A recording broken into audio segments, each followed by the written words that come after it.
afternoon and welcome everybody. This would be the Jeff Cameron Show right here on 93.3 Real Talk Radio, Warchant TV on a Libations Friday.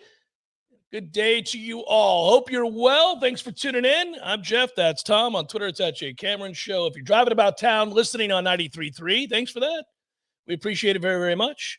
And if you're watching on Warchant TV, the YouTube channel, we appreciate that as well. Hello to everybody in the chat. Hope you're well. You know, I'm interested to see how we play out in California, but let me just say, how cool were the videos that came out yesterday of the team getting to play at Oracle, getting a chance to hit at a major league ballpark? You've been to that ballpark. I've been to that ballpark. Took my dad to that ballpark a number of years ago because it was he's a lifelong Giants fan. And that was when Buster Posey was still playing. We got down on the field and got to watch them all take batting practice and took a picture with the World Series ring on his hand and everything. It was so amazing. There is a Nole that works within the organization. Well, now there's multiple Noles because Buster Posey works within the organization. But it did not surprise me yesterday to see, because of the connection, just the red carpet rolled out for Florida State. The players getting to take BP there. Going into the clubhouse, walking up through the tunnel onto the field. They played Seminole Win over the PA as they took the field. Just really cool. And I can only imagine, if you're a kid walking out onto a major league field and taking BP and trying to hit, splash home runs into McCovey Cove or whatever. How cool is that? That's just got to be the greatest thing in the world. So maybe smile. Good for those guys. And if you're going to go all the way out to California to take on Cal, that's a great experience. But it's quote unquote a business trip. So hopefully they're locked in. I will say this. I'm really happy for this young man, and I'm rooting for him to have an opportunity to do good things. Connor Holtz, Tom, I brought this up the other day when I think we were off the air, you and I were talking, but he is back. Yeah. Connor Holtz is back. Link said that he will be in the equation this weekend, that he'll have a chance to pitch in relief. That's a big deal. You don't know exactly what you're going to get, but you like having another candidate. This group sorely needs more candidates out of the pen that it can rely upon. Joe Charles is coming off of the most impressive performance last week. But if you combine Charles with Abraham, good Mason Martinez, coin flip Peyton Prescott, and then Holtz. All right, now you're starting to build perhaps some options there that can help you.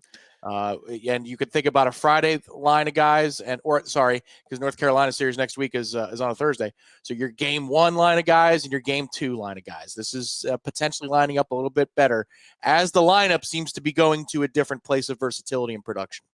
So it should be noted for people, the baseball season's very long, and you might forget, but Holtz started the year with the team ready to go, all of that, and got kind of lit up.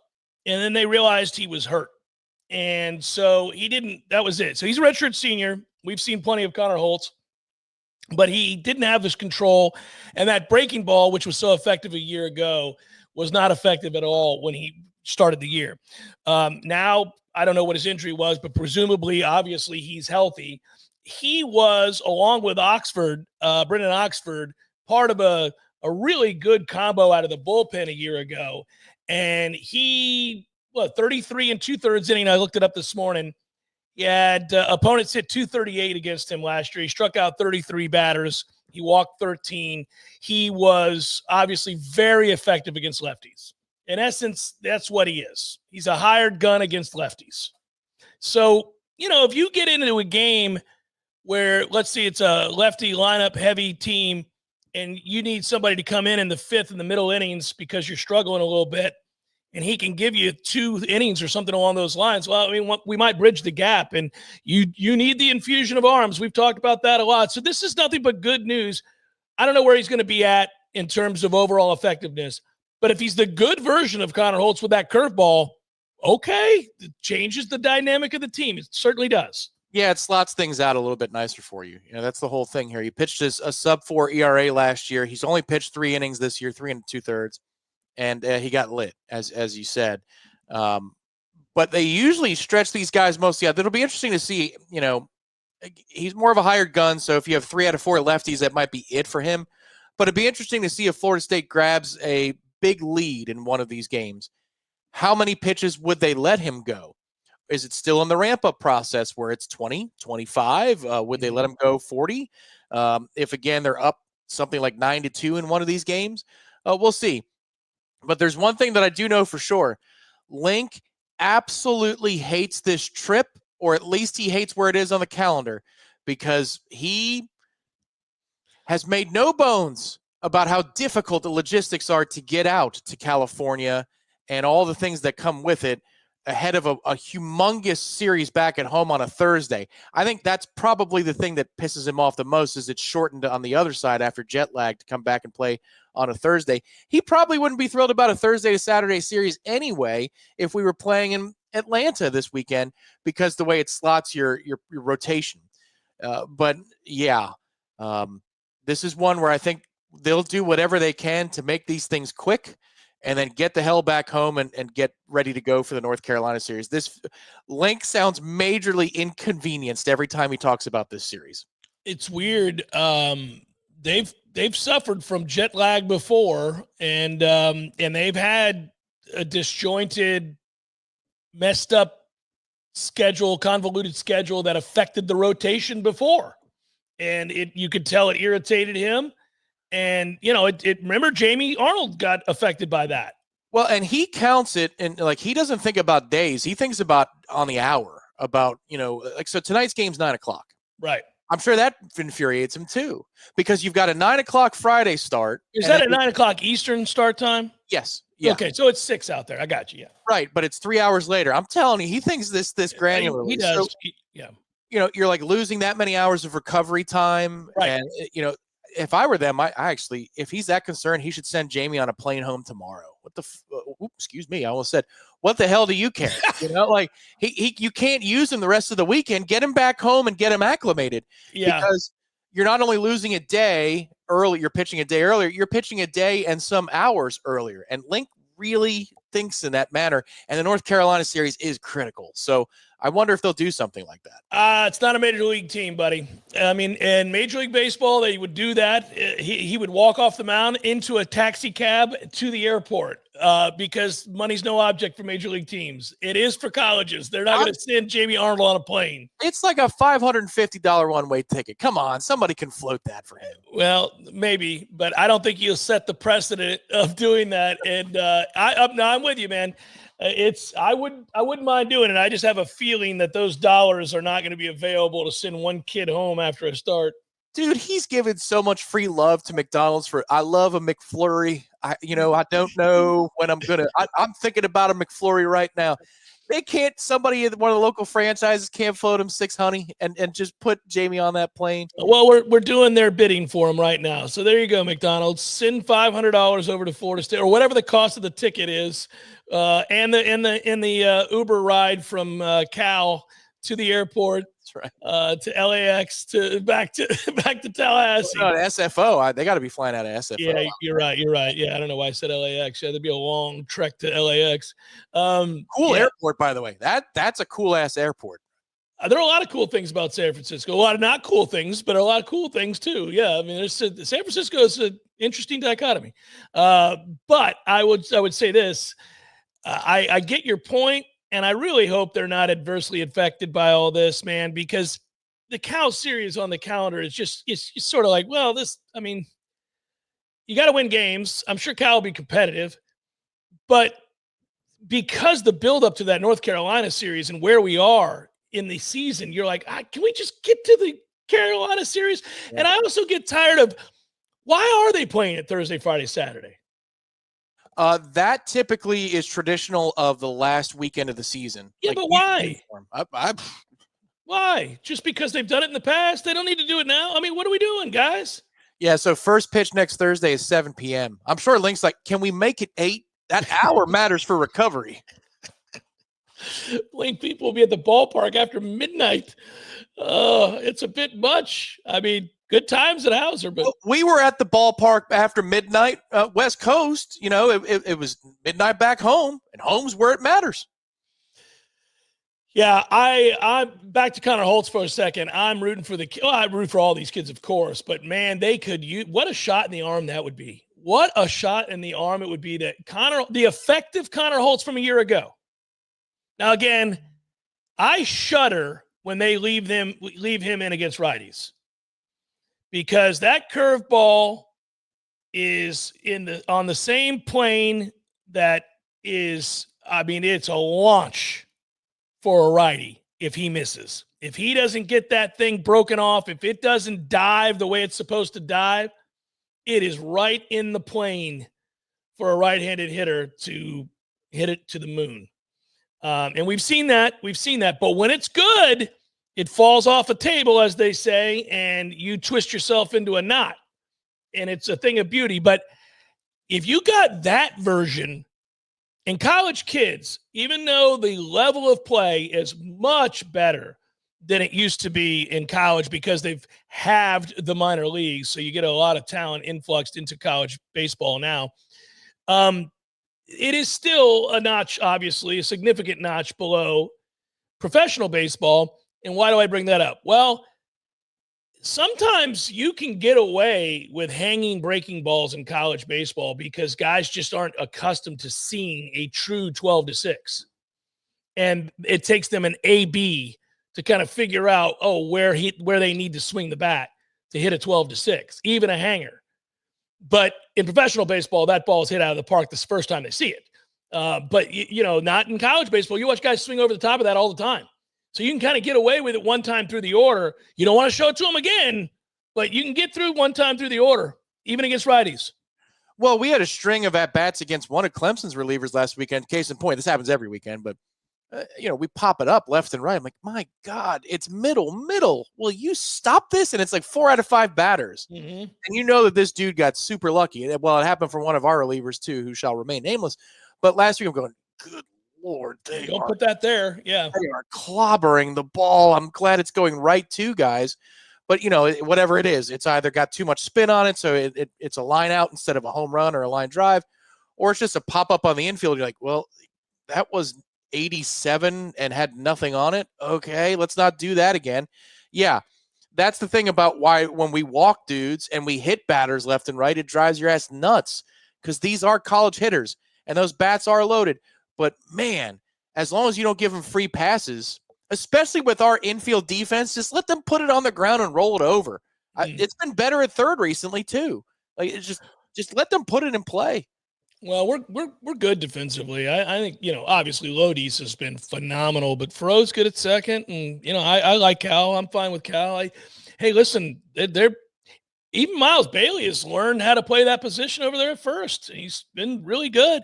And obviously we can run for days in the outfield. So you're going to get to a lot of balls. It's not always pretty, but you're going to get to a lot of balls. Right. Yeah, just stop falling all over yourself. Yes. Yeah, I agree that the falling is unnecessary. Hey, shout out real quick to the softball team that beat Georgia Tech. And what are they now in the semis? Yes, at the time of the show today, that result from this morning will be known. 10 a.m. first pitch earlier today. Oh, okay. Yeah, we're recording today's show on a Libations Friday, so maybe I'm wrong about that. But it still doesn't stop me from congratulating from their win from yesterday morning. Well, I mean, they're making a serious bid for a top 8 national seed themselves, and I'm hoping that we get the dream. This is my dream. 2 weeks from now, 2 full weeks from now, if you could get super regional play, 3 weeks for baseball, and then, regional play for baseball and super regional play for softball the same weekend. It's happened before here, but there's nothing like just parking your car over on campus and walking back and forth and hearing the oohs and ahs of the crowd for a ticket to Oklahoma City on the softball field and for a chance to host a super regional at the baseball field. I'm being optimistic because I think that there's a real shot that that the baseball team gets the top 8 national seed.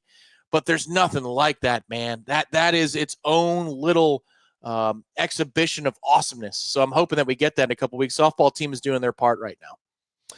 Very quickly, I want to make reference to an interview we did, and you can find it on warchant.com. You can find it in the pod feed as well. I just really like the young man, and for people that missed it, I want them to get the opportunity to go back and find it. It really has nothing to do with me. It has everything to do with Andre Otto on the offensive line, who we interviewed and he is a phenomenal interview, great young man.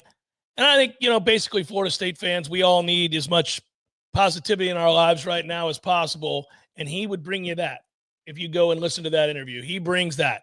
Now, I'm not saying that means he's going to be a starter this year, although he's in the mix to be a starter this year. He'll fight for it. He's fighting for a spot. He's trying. But he's the requisite size and athletic. He's bright. He's multi-position on that offensive line. And he was a good conversation yesterday. So if you didn't get to hear that, go and find it either on the JCS pod or on the Warchant.com. I think Ira posted a story off of that interview as well. So you could probably click on it through there. But go listen to the Andre Otto interview if you haven't yet. It's a good one. Jeff Cameron Show 93.3 Real Talk Radio, Warchant TV.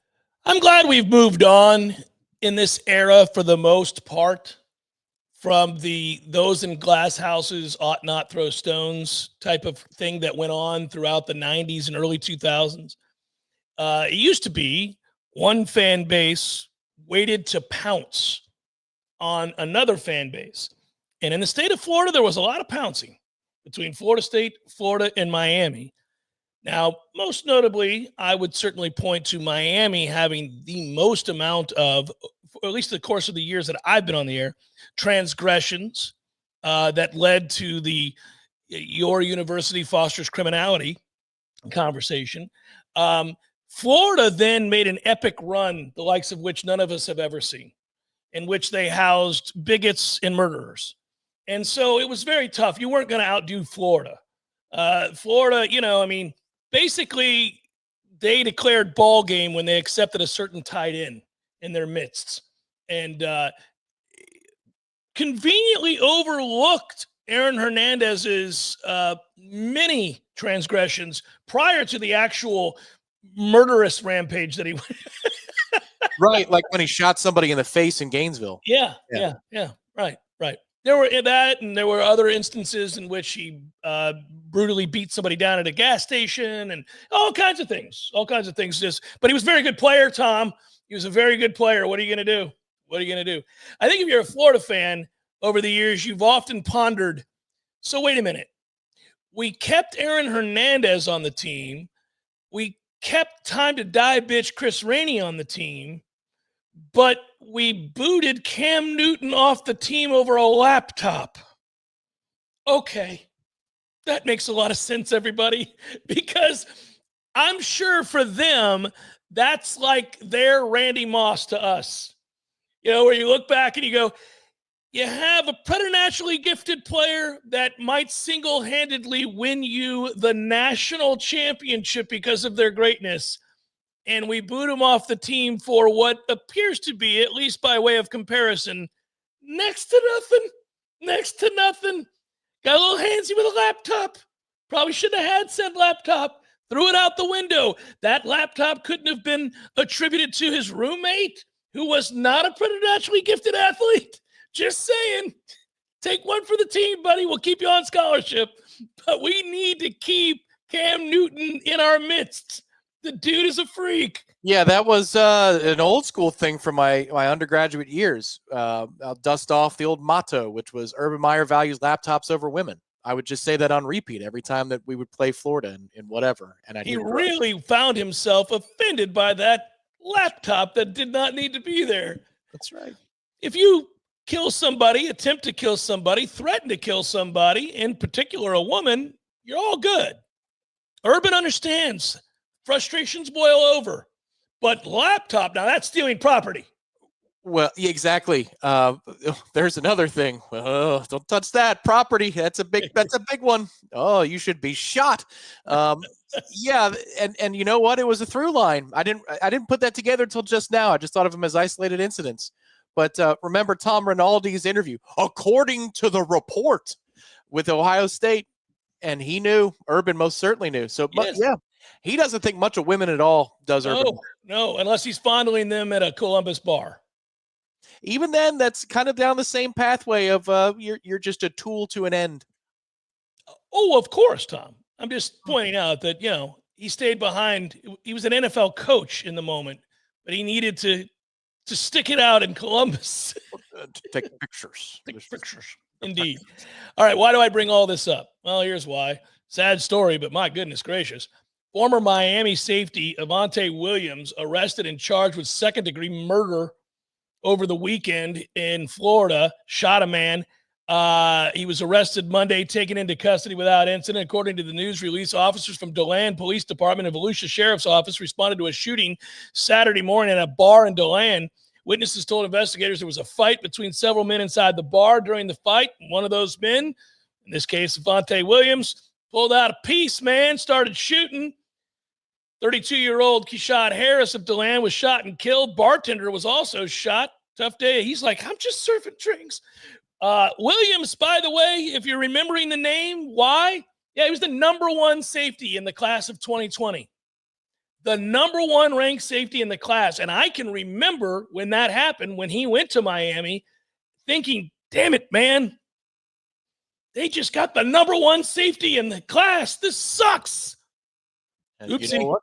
And they did a whole lot with him, just like they did a whole lot with all these great players that they got the last 20 years. That's what I'm saying. You never know. You never know about a recruit. I couldn't have known my man was going to. Yeah, listen, it was disastrous in Miami. Eventually, he transferred to Maryland, where he played in 4 games, and then he was booted there, and now he's going to be likely going to prison.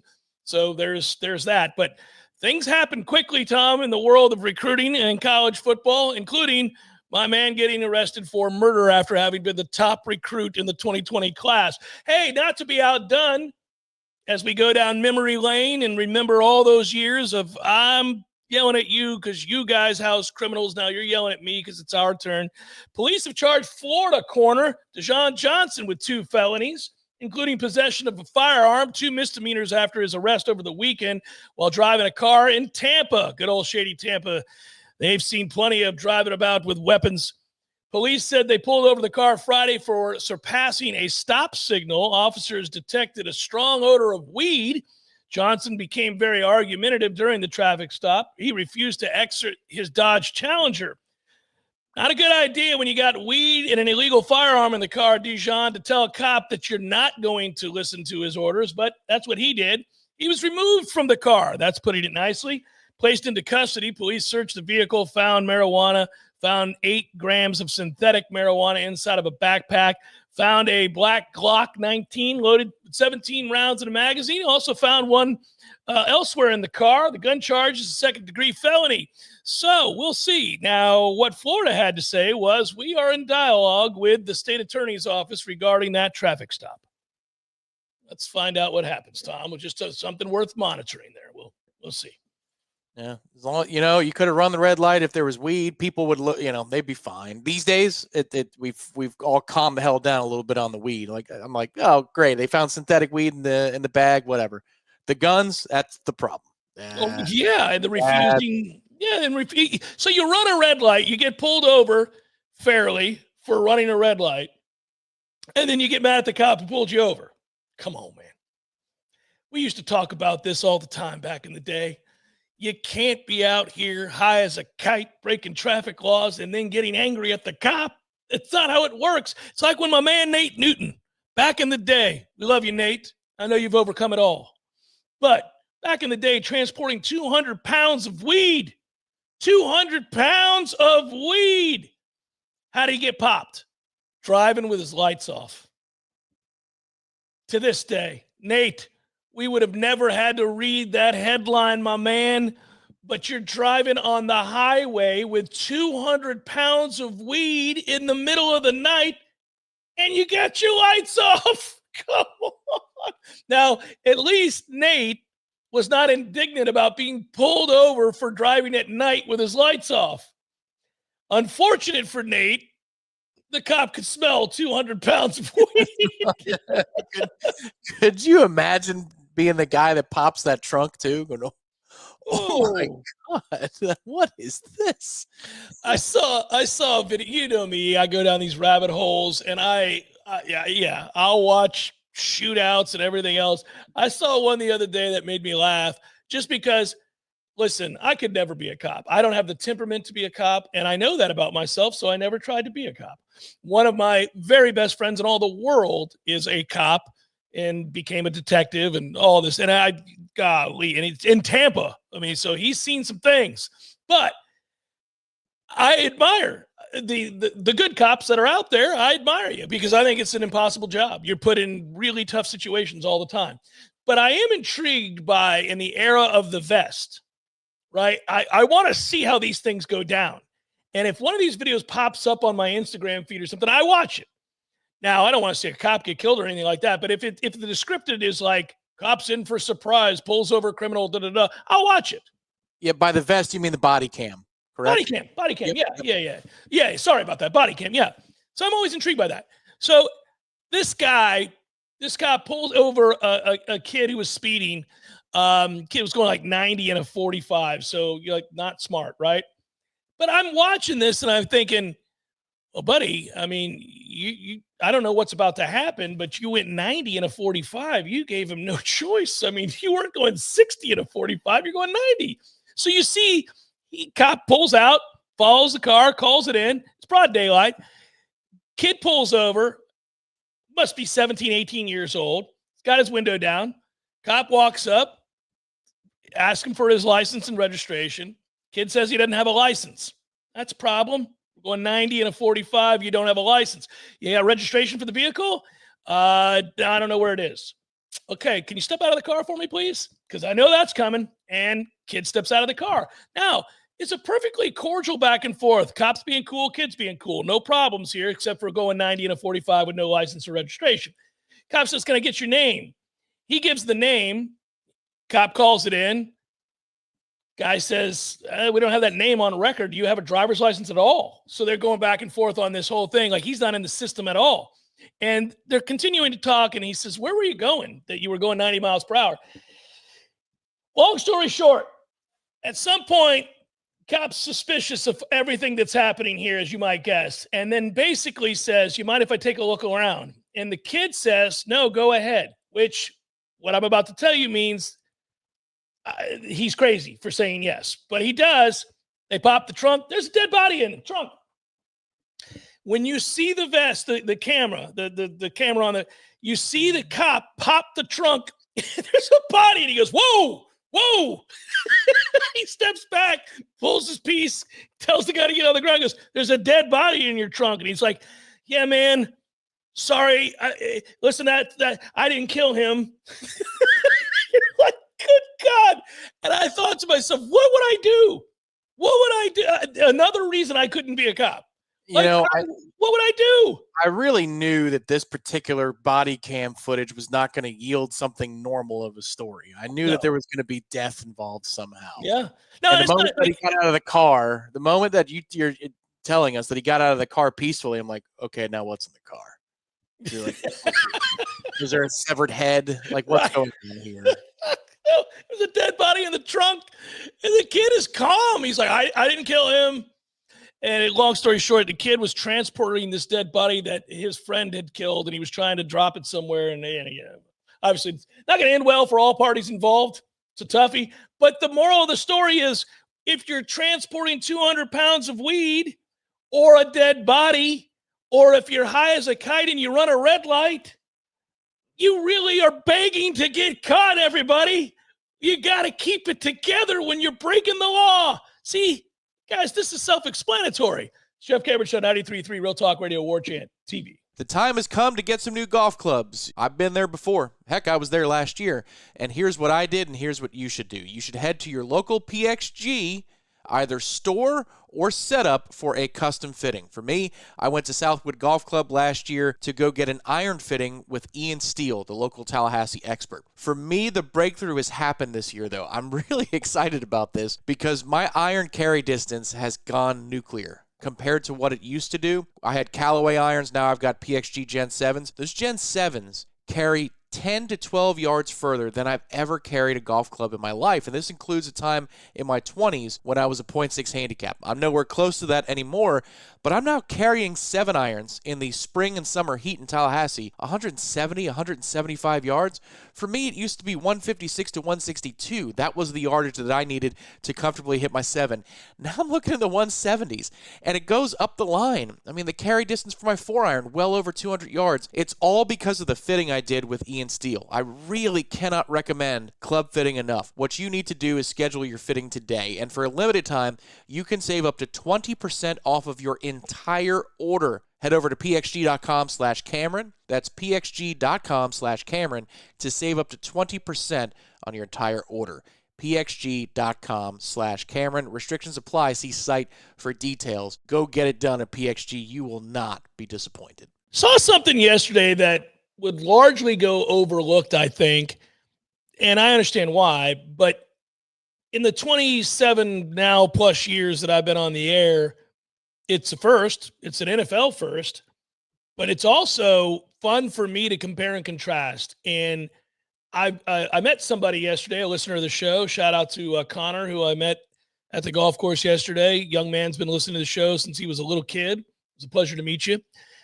I often get these perspective checks these days on how much things have changed, both in this business that I'm in, but also, Florida State's program, college football, the NFL, Major League Baseball, the NBA, whatever it might be, from the early days of covering the sport to where we are now. And there was a significance to this news yesterday, and it brought me back to a time, and I'll reference it in just a moment.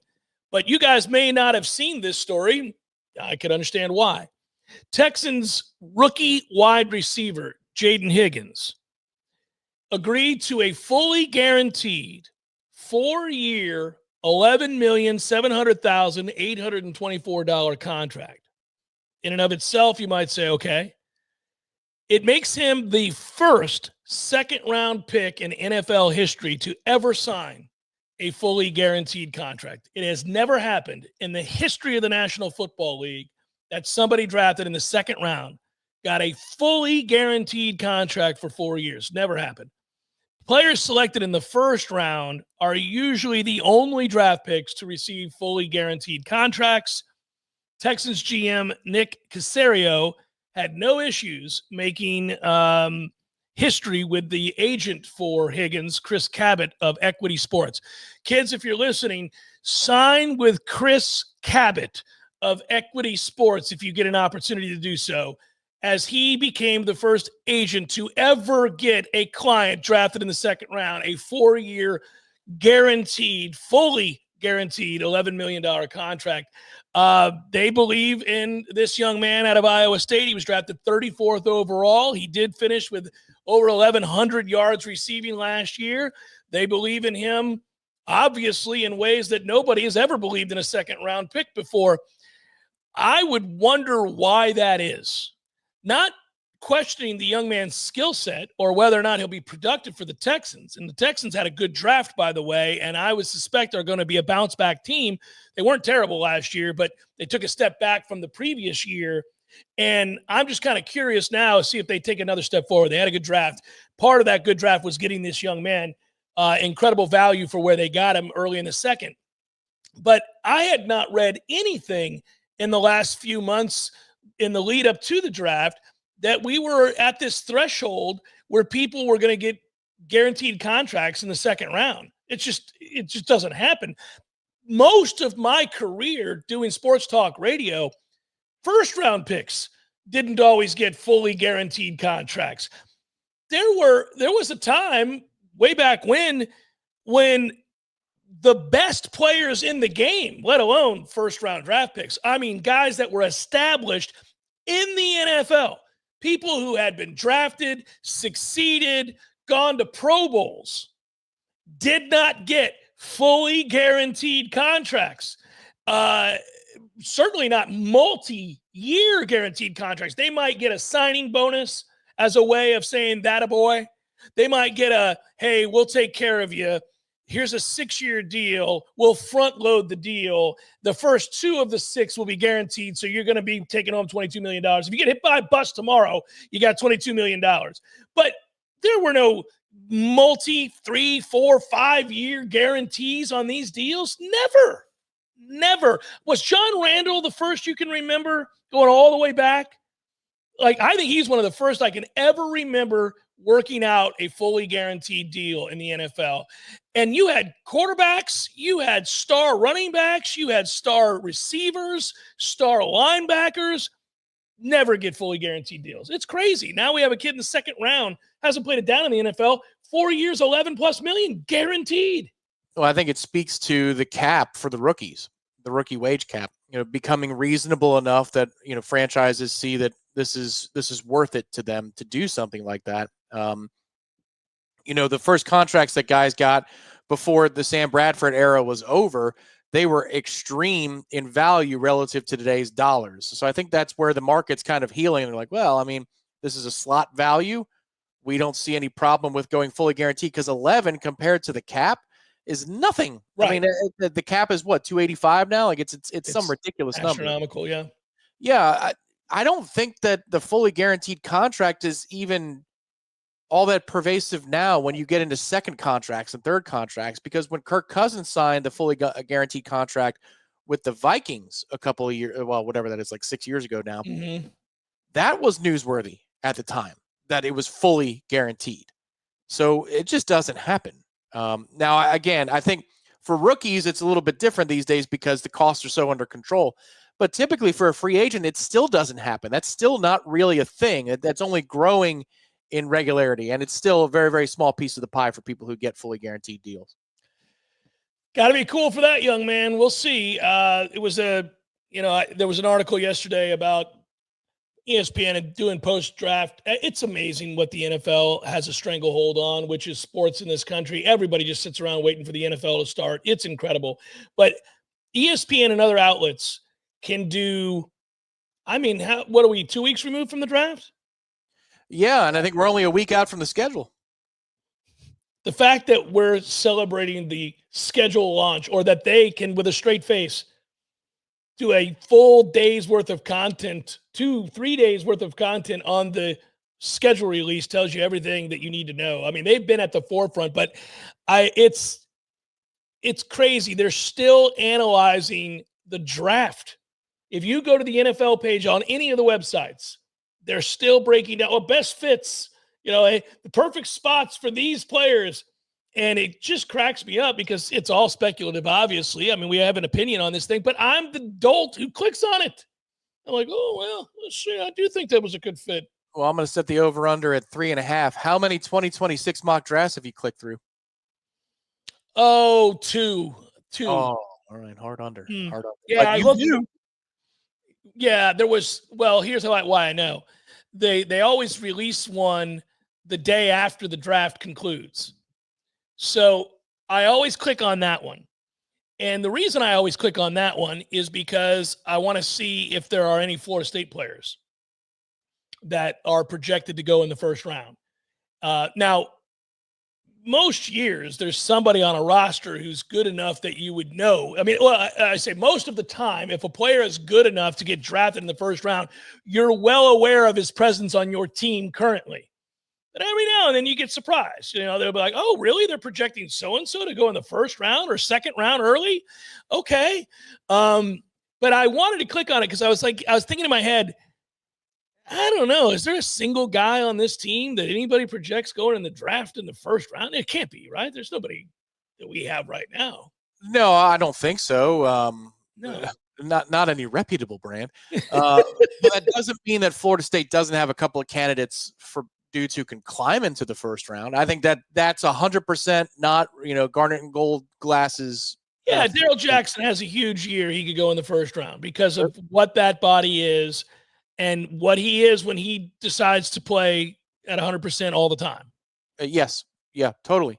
I think also James Williams has a puncher's chance to do just that as well, because if the weight gain is the thing that unlocks his ability to play against the run, and he puts up, say, 8 sacks this year, well, I mean, that's going to get people's attention. Florida State's playing in enough high-caliber games. Yeah. I'm not saying that just because Jermaine Johnson and Jared Verse did, so it is that James Williams will do the same. But there's a path there, and he was already a very good pass rush situational player, and he's got a really good head on his shoulders, so he's going to give himself the best chance. I think also if Deuce Robinson went nuts, I'm not saying that that's likely. That's far down the pecking order. But at that size, if he was able to run a good 40, and by that I mean sub 4.55, let's say he's low 4.5s, high 4.4s at that speed, and he's a downfield threat and a red zone threat. He puts up 850 yards and a bunch of touchdowns. I mean, he might be a day 2 pick. There are a couple people that have a shot to climb into that discussion this year. This is interesting because I think he's going to be the home run hitter for this team, obviously, and they'll set it up for him to make big plays off of that run game and all the wrinkles that they have to the same formation. So he should have big plays. I agree, because the NFL will drool over that body type. I mean, they will absolutely drool over that body type. So if that is to happen, then, listen, you get me excited thinking about Florida State football. Again, not for the reasons that we're aspiring to win a national championship or anything like that, but certainly we'd like to see a drastic turnaround. If Deuce Robinson puts up the numbers you just alluded to, then we're having a good year. That means Castellanos is having a good year. That means Florida State is, oddly, you're talking about receiving statistics, and I'm telling you that if he has those receiving statistics, it means we're running the hell out of the ball. It means we are successfully running the hell out of the ball for him to get that many yards. He's scoring a bunch of long touchdowns to amass over 800 yards. Yeah, and look, I'm just trying to make the case for, could Florida State have somebody, climb up into the NFL draft board in the top 50? Well, by definition, you have to have a really good season to do that. But I don't think it's terribly far-fetched. I'm not trying to be overly optimistic, but you're looking at this roster, and Darrell Jackson should be drafted for sure. I'm not even talking about first round. I'm just saying drafted. James Williams, if he has a good year, will leave and will be drafted. Deuce Robinson, the same. Randy Pittman, the same. Maybe one of those offensive linemen, possibly a Florida State offensive lineman, could get drafted. That'd be pretty cool. You could see Gunnar Hansen perhaps getting drafted. I don't think he'd be a tackle at the next level. Luke Pettibone, if he has a good year, could potentially be drafted late. I know he's undersized, but I mean, centers don't have to be huge. And there are more players like that. Maybe one of the linebackers, if Elijah Herring has a good year, perhaps he could be drafted. Jeremiah Wilson could come here, play the 1 year, and go and be drafted. So there is potential for Florida State names to be called a hell of a lot more often next year. But this time last year, we were saying the same thing. Like, Patrick Payton definitely going to be drafted in the NFL, and Malik Benson, if he has a good year, he could get drafted by the NFL. And Darius Washington was, Mike Norvell saying that he's going to be a first-team All-American. Well, certainly, if that's the case, he's going to be drafted. So there are no guarantees for any of these dudes for it actually to happen. But I think there's a pathway for Florida State to be busier and for Florida State's name to be called more often next year in the draft. You were right to go to the offensive line. I think that's where it would start. You'd be looking at Micah Pettis. You'd be looking at Medley. You'd be looking at Pettibone. You'd be looking at Gunnar Hansen. You'd be looking maybe even late in the draft at a Richie Leonard if he stays healthy. That's where you would start, is looking on the offensive line. If we go from talking about first-round picks to just draft picks in general, sure. This has a chance to be a much more fruitful endeavor for Florida State players than this past draft, which was a nightmare and indicative. I do think that if you have a much better record, guys increase their chances of getting drafted in the 6th or 7th round. I think people pass, obviously we've talked about this, but people pass over. If you're 2-10 and a guy's a marginal prospect and they're not sure whether or not to pick you, they'll take the marginal guy that was on a team that won a bunch of games. Yep. Yeah. Oh, totally. And here's the guy I think that's the most important, that if he gets drafted, and I don't care what round, if he gets drafted, we're having a good year. Gavin Sawchuk. Yeah. If Sawchuk gets drafted in next year's NFL draft, that means a lot of good has happened, because he's coming off of an injury, so he'd have to prove that.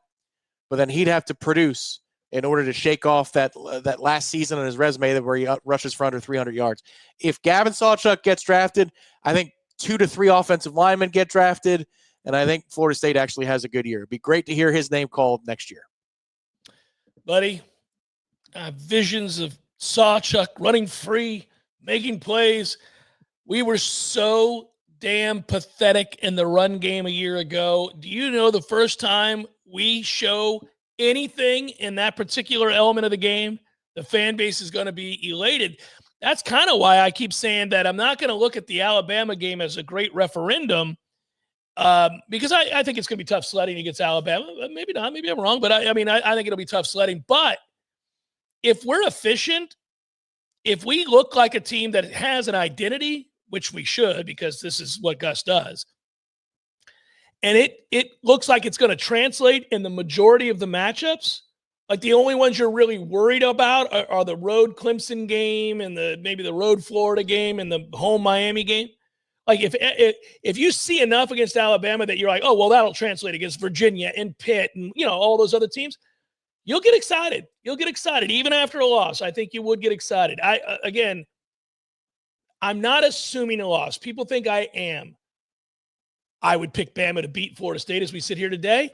I'm going to pick Bama to beat Florida State the day before the game. The day of the game, if we're at Hotel Indigo doing a pregame show, and I think we might be, I'm going to pick Alabama to beat Florida State.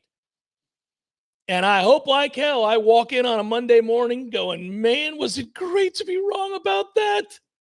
I mean, I would maybe tear up a little bit walking out of that stadium if we run the ball against Alabama. Just give me just run the ball. You're going to have so much success if you can run the ball even a little bit. They couldn't at all last year. If they pulled that off. Oh, buddy. And they ran the ball, and it doesn't even have to be a grand total. It's just enough to win the ball game. And you go, oh my God, when they needed 3rd and 2, they got it. And they ran it. Right. And they did it 2 or 3 times. I think Miami plays Notre Dame that next day on Labor Day weekend. I say we gather en masse, and we all just have the time of our lives rooting for Notre Dame to beat Beck and Miami after we go 1-0 over Alabama. That would be a day of days. Dare to dream in May, baby. Dare to dream. Hour number 2 forthcoming. Jeff Cameron Show, 93.3 Real Talk Radio, Warchant TV. Hour number 2, Jeff Cameron Show, 93.3 Real Talk Radio, Warchant TV. And away we go on a Libations Friday in the second hour. Good to have you on board. Appreciate that. Hey, very quietly, I'm not going to spend a lot of time on this, especially not to start an hour. But I thought it was interesting that George Pickens was traded by the Steelers to the Cowboys for a bag of balls. Like a bag of balls. They were already going to get a compensatory pick. So in essence, they traded him for a 3rd-round pick. And I started to think about the Steelers and why they would do that. And so I looked something up, and this will make you laugh. So that kid is good. Like, he's a really good player. When he wants to be. When he's not complaining and being an a-hole, he's a really good player. And they've had some tough to deal with wide receivers. They've had some tough to deal with wide receivers in Pittsburgh. So for them to get rid of him, and they could have paired him with DK Metcalf, who they brought in. Everybody remembers now in the offseason, right? I forgot about that. Oh, yeah. So they got DK Metcalf. Now, they still have Mason Rudolph throwing to these guys, so it may not have made a difference. But they had DK Metcalf at wide receiver to go with Pickens. Like, that's formidable. And the Steelers rarely are formidable on offense. And this would have been, obviously, provided they go out and get, let's say, Aaron Rodgers or somebody at quarterback other than Mason Rudolph. That would have been, and they didn't do it. And they traded him. And I thought, he's got to hate him. Like, Tomlin's got to hate him. So I just typed in our guy's name, and what comes up? George Pickens has incurred significant fines in his NFL career. During his time with the Steelers, he faced fines for a variety of unsportsmanlike conduct violations, as well as off-the-field issues. He was fined $20,462 for unsportsmanlike conduct against the Bengals, $22,511 for a face mask penalty against the Bengals. He grabbed the corner's face mask and yanked at the head. $10,231 for explicit eye black messaging against the Cowboys, in which he wrote in eye black under the eyelid there, "Always effing open." That violated league rules. $10,231 for throwing a Cowboys player by the face mask, which seems to be his favorite penalty. Multiple other fines throughout seasons with the Steelers. He's accumulated well over $200,000 in fines.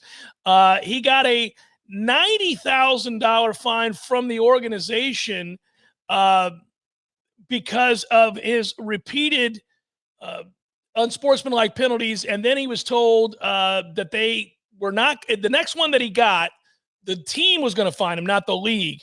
And then he got another one that game. And so they fined him $90,000. $90,000. Holy moly. So I can only imagine, given that Antonio Brown somehow was on that team for like a decade and they didn't get rid of him, and they move on from George Pickens for a bunch of personal, getting personal foul penalties are not usually the thing you move on from a player for. So I'm going to guess that the room struggled a little bit with his presence. Well, okay, so I got to see a little bit of this kind of in the cut last year, thanks to different NFL broadcast angles. And you could watch the All-22 specifically of a couple of Steelers games down the stretch, because they played an important one around the holidays because they were fighting for their playoff position, so they were put in prime time. And then you could see it again with I think NBC had the game against the Ravens. And yeah, by that point, things had deteriorated with George Pickens. But my God, the book you could write about that offensive huddle with Russell Wilson at quarterback, because you could tell, even I could tell, somebody who's never coached and never played, that there are plays schemed up for George or schemed up to go in a certain direction.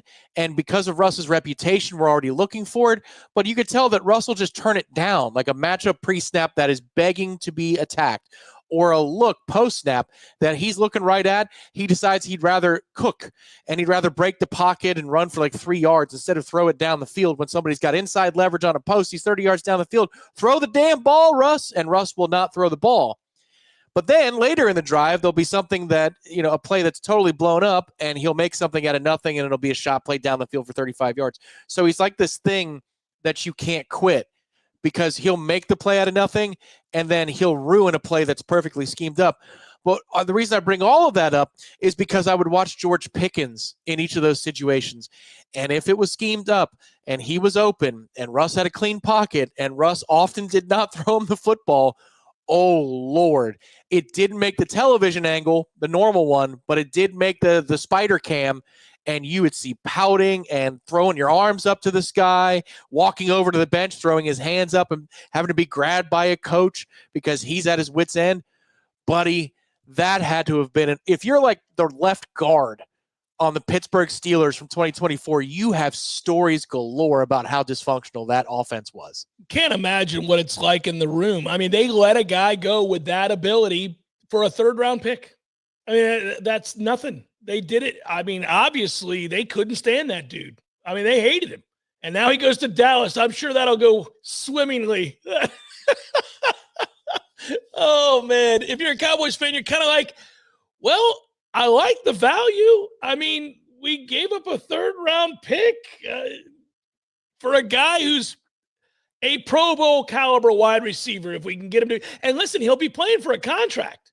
Yes, and also he will be drawing better coverage looks because CeeDee Lamb is going to take all the attention. So, yeah, the logic there is actually quite good. And the Cowboys did have a really good draft. So yeah, the Cowboys may have done a little something here. We'll see. Yeah. We'll see.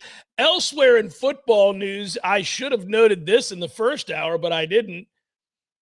Multiple reports yesterday that college football will go straight to a 16-team playoff and not a 14-team playoff. We first guessed that when they announced the 12-team playoff, that this was a pit stop on the way to 16, but they insisted it was going to go to 14. Strong indications, as multiple insiders within the game, if you want to call them that, like SiriusXM's Greg McElroy was one yesterday, for example, who brought it up, that the CFP is likely to expand to a 16-team format beginning in 2026.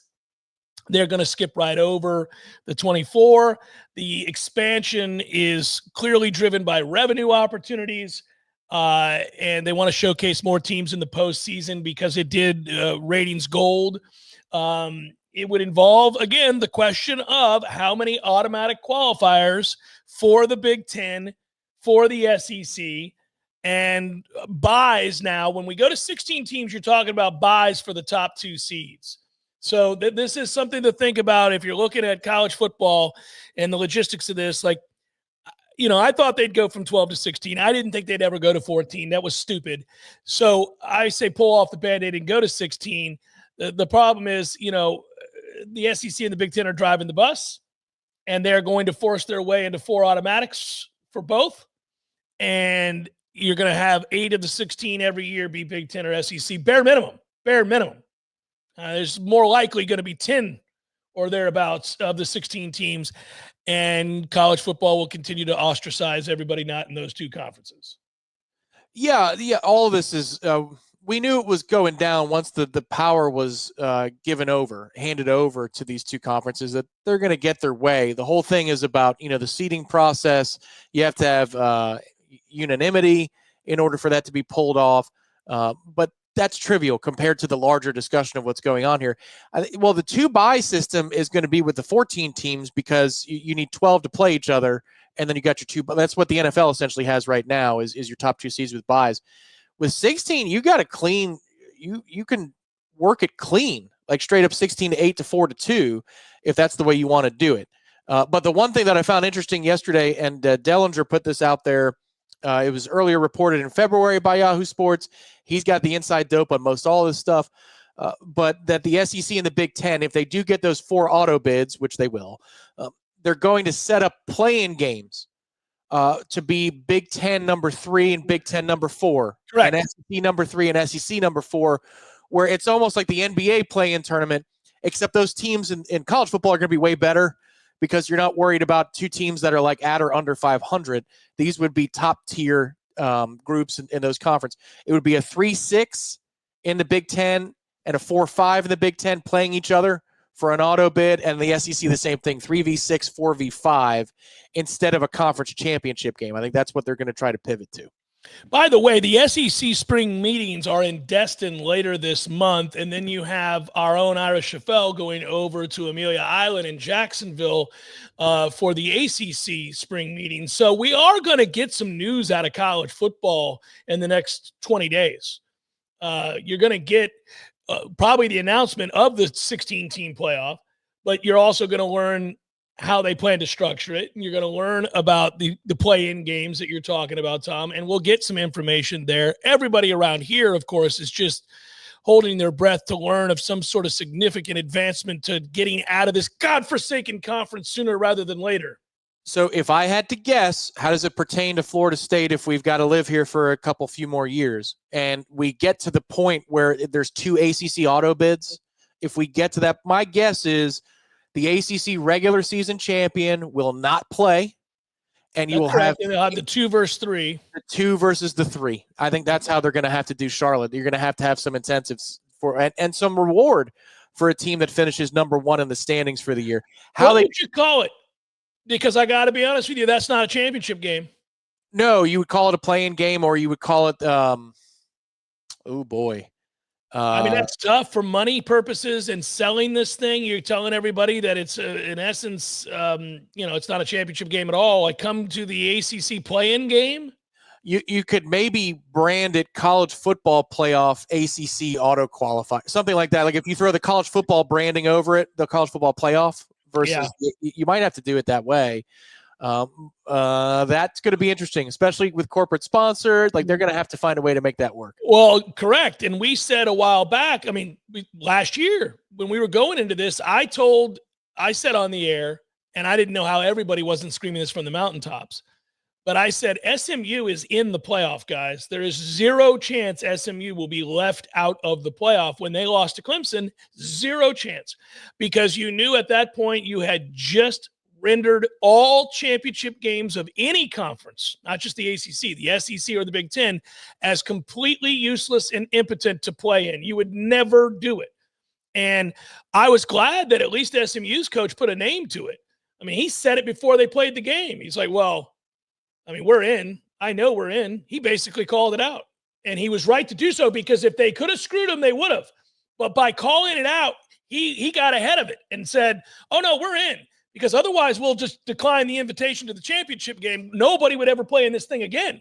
Well, yes, he learned from Mike Norvell, and Mike didn't do this wrong. This is, we're in that we're in that period of time where, Mike is blamed for everything. But he said it in the post-game dais after the ACC championship that, like, there's no way that we're not in.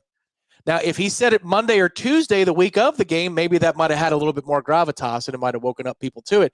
But that's the lesson learned from the impossible being possible. The snub was thought never possible before. So Lashley learned from that and said, I got to get out in front of this because Jim Phillips ain't going to do diddly. So I got to make sure I do this myself, and I got to do it early so that we get a couple of news cycles of people talking about that this would be straight nonsense if we get left out for losing this game. He also, yes, he inferred before that game was played that was the case. That there's no, like, you would just tell your team to stay home. You would never play the game.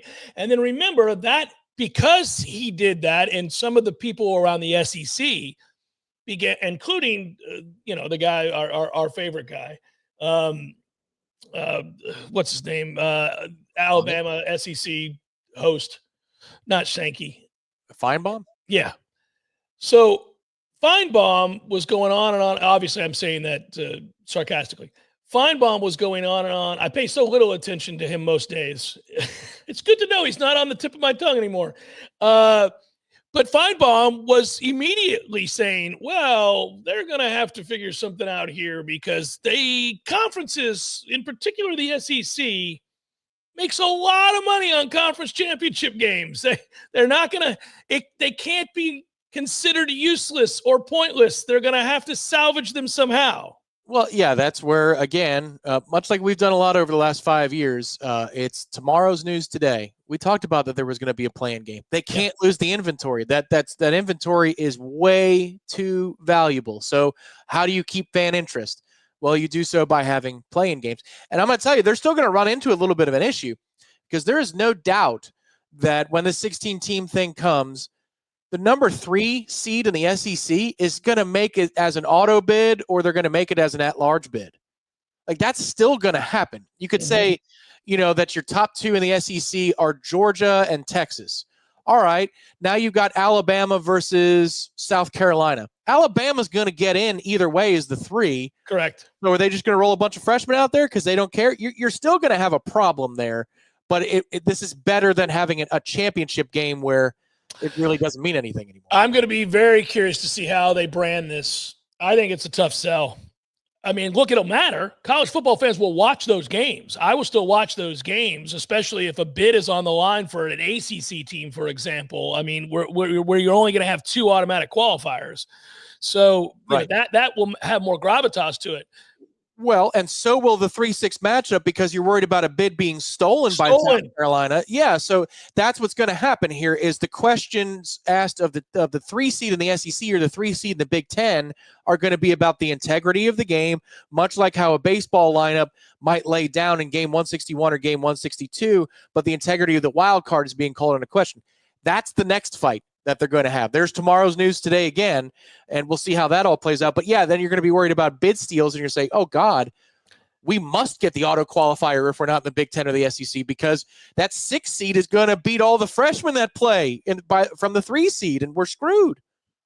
We are going to complicate things in a way that won't be good for the sport again because we've said this before. We're getting to a place where there are going to be years where the Florida State-Florida game may not matter at all, and you don't want that. And you apply that across rivalries all over the place, where it's the end of the year, and those games that we all look forward to are kind of a nuisance when you have a 16-team playoff that you're already going to be a part of.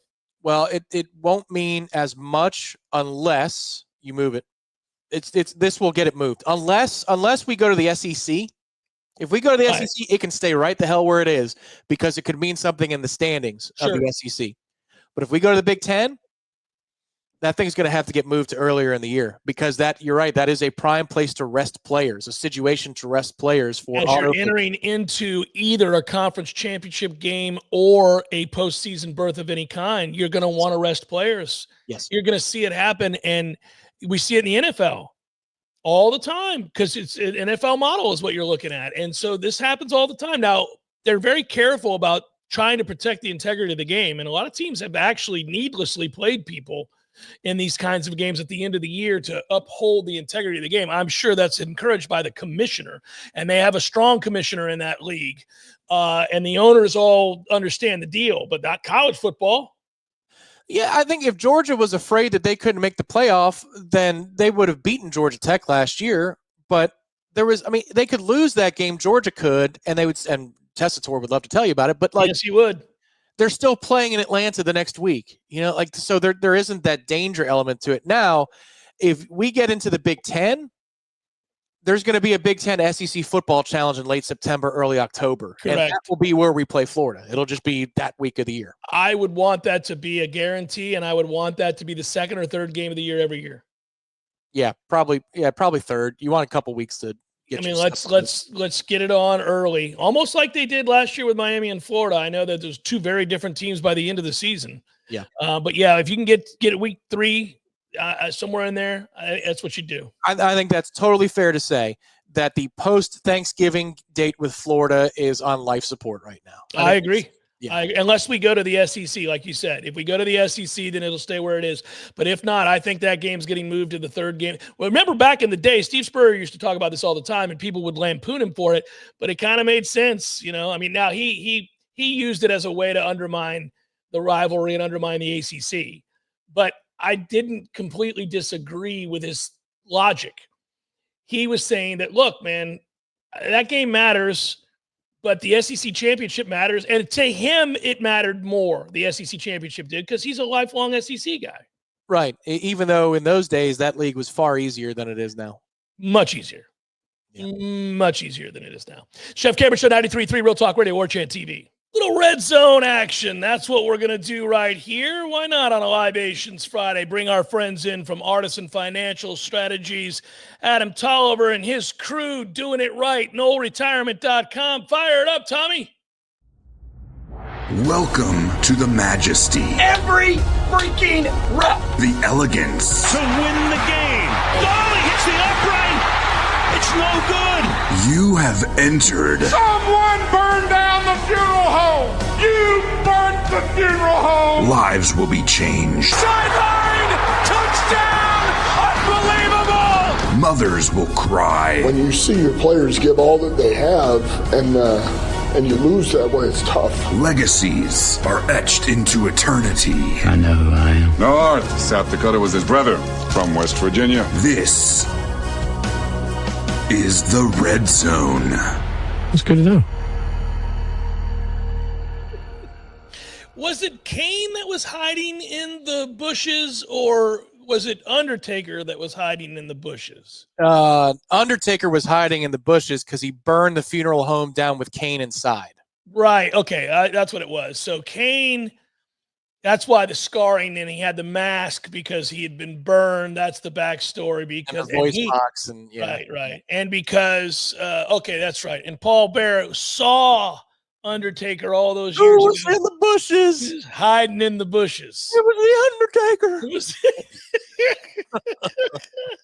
someone burned down the funeral. You burned down the That's right. Imagine writing that story and then like, oh, they'll all buy it. It's going to be great. Yeah. It was better to cut it there too, because he says, you burnt the funeral home to the ground. Oh. I don't need that part. I just need the you burnt the funeral home. Yeah. It's just funny. I'm going to pull that up again at some point over the weekend just to watch that whole conversation. The one of the best things too that came out of that era. This is Kane is a low key glue man of that era. Oh yeah, and they all regard that guy as the best athlete. Like it was of that era too. Yeah, because he was 7 feet, he could do everything.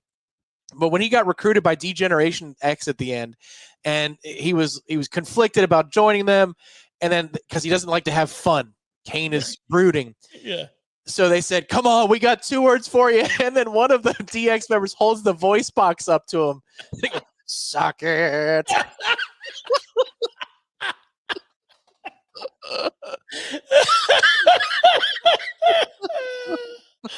Oh, that's What an era. I grew up in such a good era not for music. I didn't have any good rock music, but I had great wrestling. Great. No, you did. You got the rebirth. See, I'm glad you went through that because I went through an incredible era of wrestling. And obviously I saw the emergence of a Rowdy Piper and people like that, these cast of characters that were outlandish and were allowed to do crazy things. Yeah. Obviously, obviously this whole storyline in Piper's Pit where the whole thing with Snuka and all that. I mean, there's a story, like the guy that does all the interviews, the weird guy, the weird wrestling fan guy that does all the. Oh, yeah. He's strange.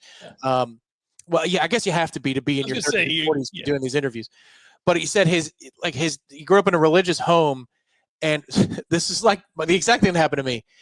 And his parents like, what is this crap that you're watching? I don't think you should be watching this anymore because they're hearing about what's happening on Monday Night Raw, which is crazy, in the newspapers and stuff because it is nuts. And the dad's like, all right, I'm gonna watch this with you one time. We'll see what happens. And this totally happened to me. It's the night that the Undertaker was going to sacrifice Stephanie McMahon on a crucifix in the ring. Like she's on a TX crucifix in the ring, and the Ministry of Defense is going to destroy her and sacrifice her to the darkness. And my dad's like, what in the hell? I'm like, what is this nonsense? It's not usually like this, man. It's not. It's usually much more sexual. That's right. Yeah. It's usually much more sexual. Yeah. What's funny is I got lucky. My mom figured out at an early age, the more absurd, the more she let it go. It was the subtle stuff that she worried about. I bought an album. Many of you people will remember this record. Black Sabbath made an album called We Sold Our Soul for Rock and Roll. And it's one of the great records ever. And anyhow, you open up the album and it's got a nun in a coffin with a crucifix to her chest. And I remember I bought this record. And, the first time you hear Ozzy with the thunderstorm and the bells and everything. And I opened up the album. I bought this at Albertsons, by the way. They used to sell albums at Albertsons and I bought it there. And my mom goes, now, that's a shtick. That's like crazy, right? It's just a shtick. And I go, yeah. And she's like, okay, so you understand it's not real, right? I go, yes, of course. She's like, okay. Because I also bought Shout at the Devil by Motley Crue, which has the pentagram on the front and the whole thing. And she's like, is this another one of these sticks? And I was like, yeah, the first song is called Shout at the Devil. It's awesome. She was like, they don't worship the devil. Right. I was like, right. She's like, it's a shtick. I was like, sure. Okay. So then I got away with it. It was like, all right, you can listen to whatever, as long as it's all crazy. Wrestling was, it was like that where you have these bloodletting rituals and things like this. And then the next segment would be Val Venus coming out in a towel with pornography music and him doing a dance in the middle of the ring. And then him being freaked out by Goldust, who's kind of fluid in the situation. And it makes Val very uncomfortable. Oh, yeah. And Goldust is talking about shattering his dreams of the big Val. Man, it was... in that era too, we were watching Howard Stern at 11 o'clock at night on E. So it was we grew up fast in the late 90s now. You saw a lot of things. Now it's time for First Down. It will properly segue from our friends at Artisan Financial Strategies. NoleRetirement.com. Go get the free assessment, guys. Make it happen. Make sure you find out whether or not you got enough money to retire. That's for starters. That's straight to the point.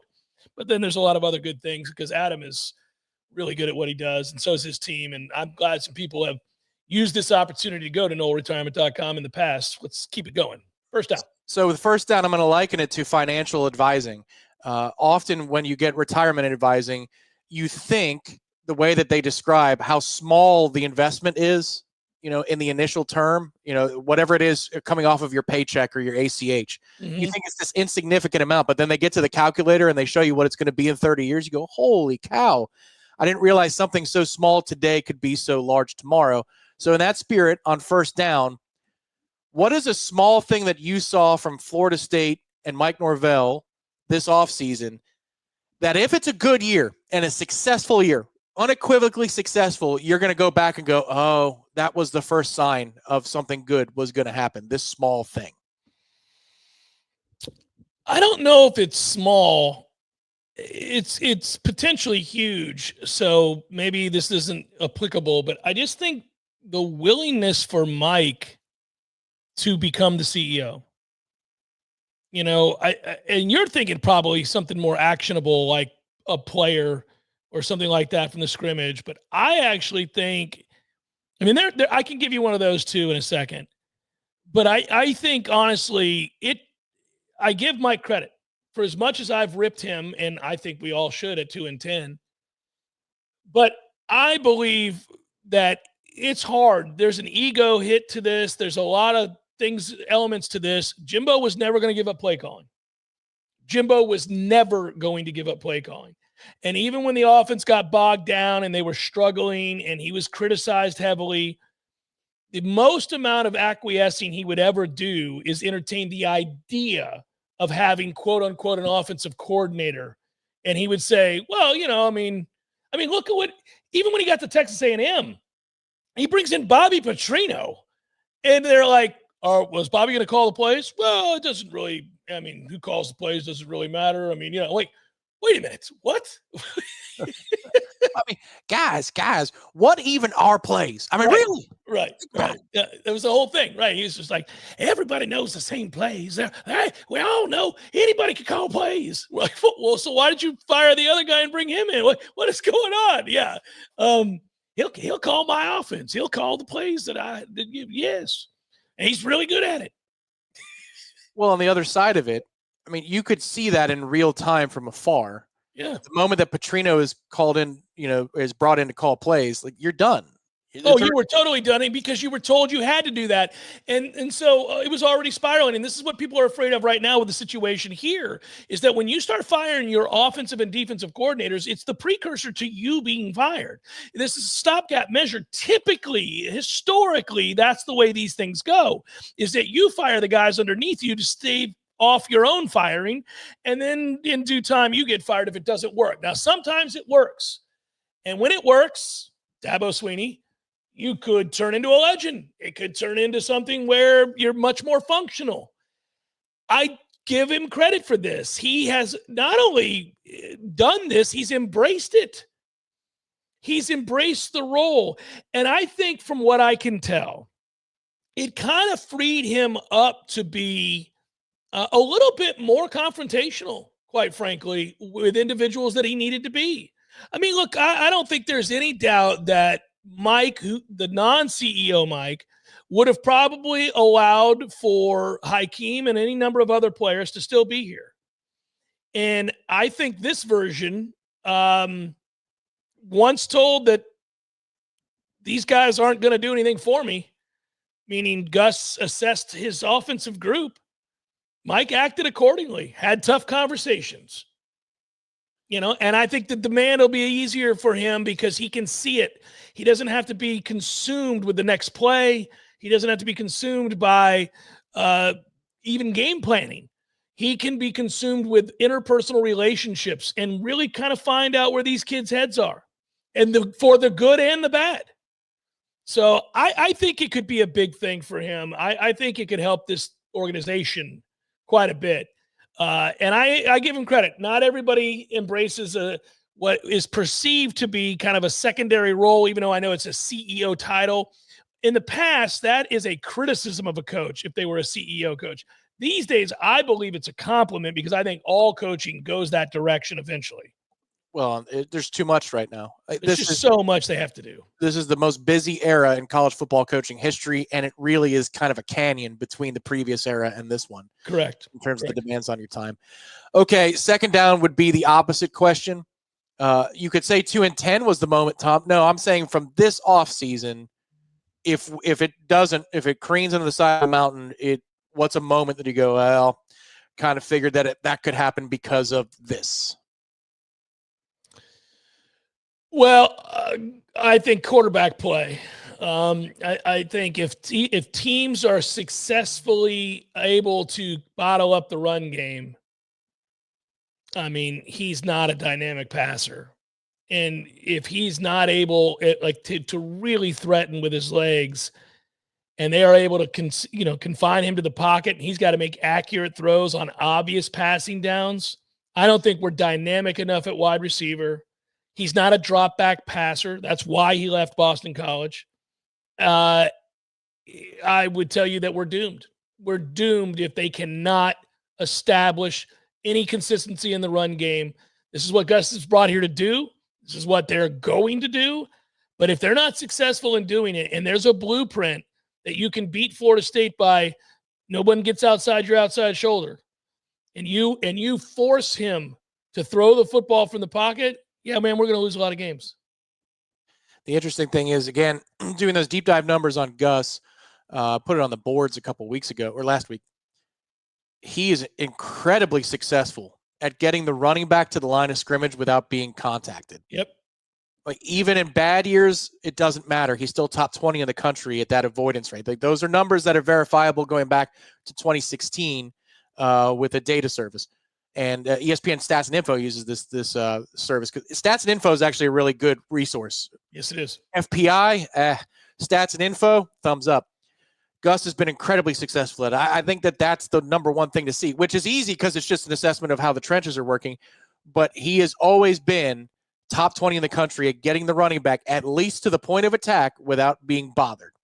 So if he does that again this year, he's in good position. Third down, looking forward to regional weekend in Tallahassee for Florida State baseball. Game 1, your starter is whom?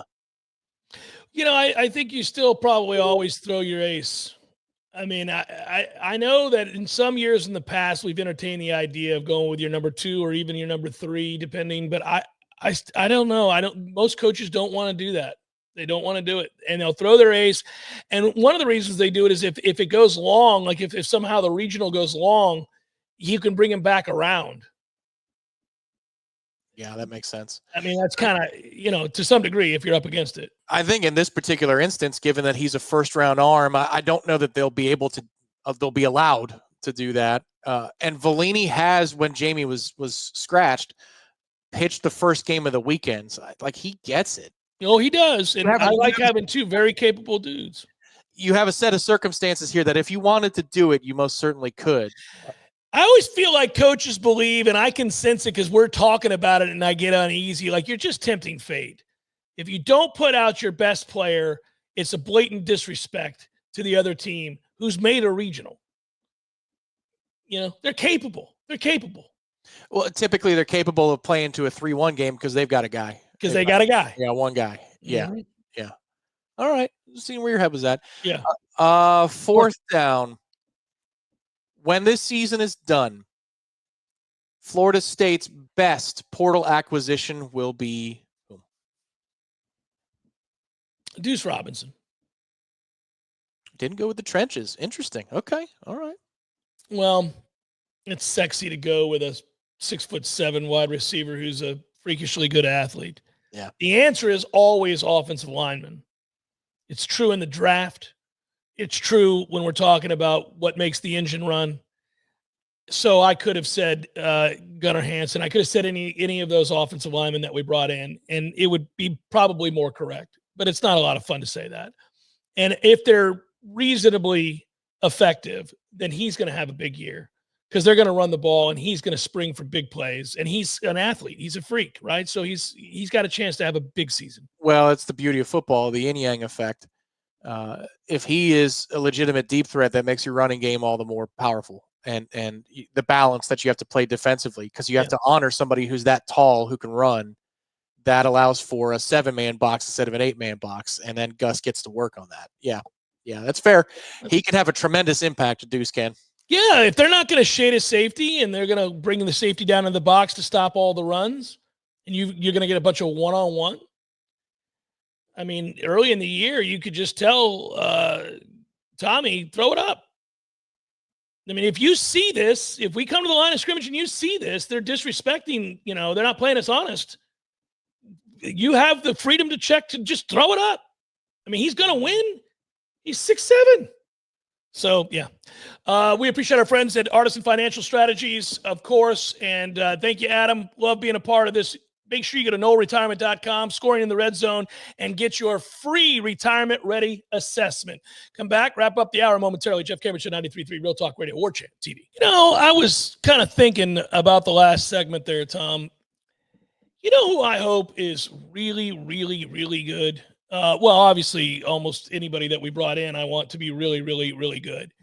But they brought in Micah Pettis, who obviously started at Ole Miss and is 6'7", 355 plus pounds, and has had success in the SEC. I mean, I really hope he comes in here to the ACC and dominates, just dominates. Played in 33 games, 29 starts at Ole Miss over 2 years. He was a redshirt in 21. He started 22 through 24. If you look at, obviously, Ole Miss's offense, it was an elite offense in the SEC, top 3. If you look at, some of his grades, now he missed some time due to injury.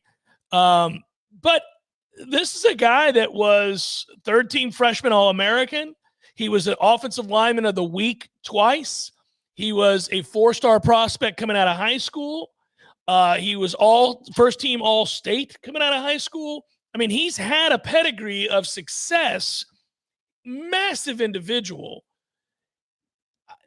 Golly, Micah Pettis, I mean, the SEC, let's just face it, is a much tougher league than the ACC.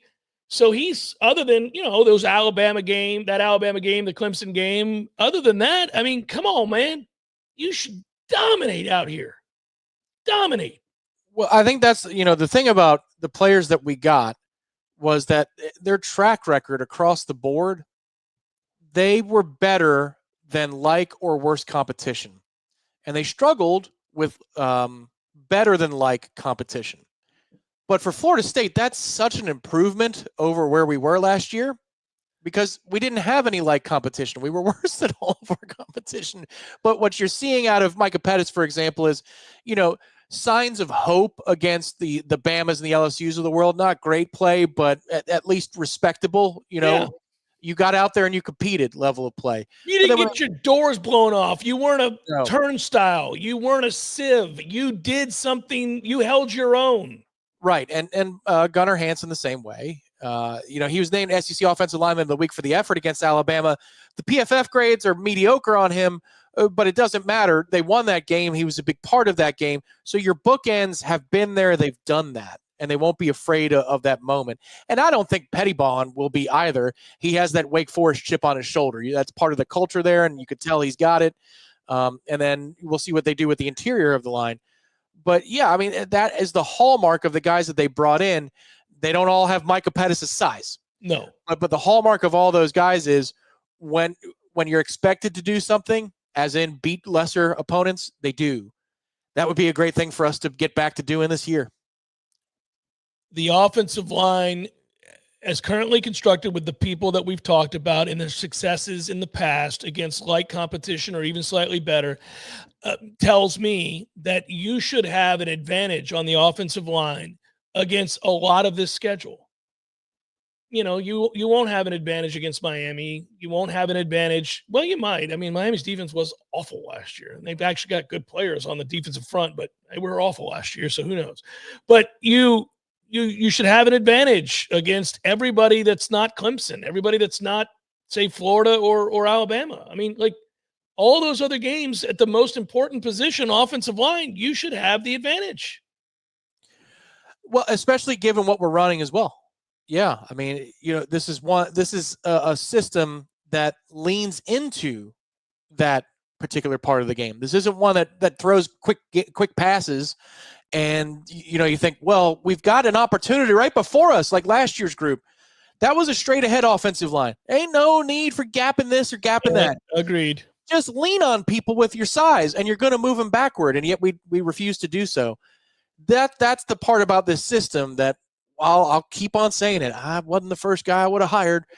But if you're going to do it, it looks like they've built this roster to accentuate the scheme that Gus wants to run. And his grades are on the screen right now. It's kind of small type. But Micah Pettis, in games where he's supposed to be good, Arkansas, against Wake, Kentucky and Mississippi State and Florida. He's fine in all of those situations. And then he's mediocre to slightly below average in some of the better defensive lines. Yeah, well, I'm going to forgive you for the Georgia game. I'm going to forgive you. South Carolina's defense was really good last year. Okay. Right. Yeah. Hold your own against the better opponents. I mean, like looking at that type of grade sheet, which for those of you that are listening on audio, that's not a bad grade sheet. Like legitimately, you're not trying to be optimistic. That's solid. If you could do that against Bama and you turn in some of those grades, like if that actually was reality and you were average to just a little bit below average as an offensive line against Bama, you got a shot actually to win that football game. Like you have a chance. Yeah. No, I mean, there's nothing so far. I mean, if you think about the ability to run the ball is the whole offense, opens everything else up. I mean, that's what I'm going to be doing in the first quarter of that game. I'm just going to be, I'm not even going to look at the ball. I'm just going to be staring at that 5. Well, the other important thing to do is not get lost with the first drive of the season too. Oh, sure. Well, I mean, yeah. Last year's first drive was the best drive of the year. Can you imagine telling people in the stands in that moment, this is the best offensive drive that you're going to see all year. I hope you enjoyed what you just watched. It was the best offensive drive that we've seen all year. It was play calling perfection. Everything about it kicked ass. And then helplessness. It was unbelievable. And we were sitting next to one another, next to Ira, next to Corey, next to Gene. We were all right there. And we all looked at each other and went, wow, they've got an offense. And look, how could we have known? Not only did they not have an offense, they would have FSU's worst offense in school history. Yeah. They would be one of the worst offensive teams in America. Couldn't have known it. Well, the troubling thing was the drive that ensued for Georgia Tech. You're like, oh. Well, that was problematic. The way that drive went, you felt like you're up 10. Our drive. You're like, yeah. Oh, man, this is like a 2-score lead. And then Tech goes right down the field. Okay, we're going to have to do that again. Yeah, they went right down the field, didn't they? Final hour, forthcoming. Jeff Cameron Show on Libations Friday. Hang in there, everybody. Check it out. Look at that. This is from my friends at Huel. I'm going to tell you a little story about Huel. Huel is obviously paying for this advertisement, which is great. There's no shame in that. They recognize the popularity of the great Jeff Cameron Show, and they want to be a part of it. And for that, I'm grateful. But I was drinking Huel. I was having Huel shakes, Tom, in the morning 2 years ago. I came across it one day when I was researching nutrition because I don't do well in the mornings. I don't eat breakfast all that often, and I know that I need to. And I never really feel hungry, but I know I need, obviously, the nutrients that come with eating a balanced breakfast, something that's good for you, a meal, if you would. And this is a meal in a bottle. That's what this is. It is unbelievable what you get with this. It is packed with nutrients that your body needs. This is no prep, no cooking. I'm out the door.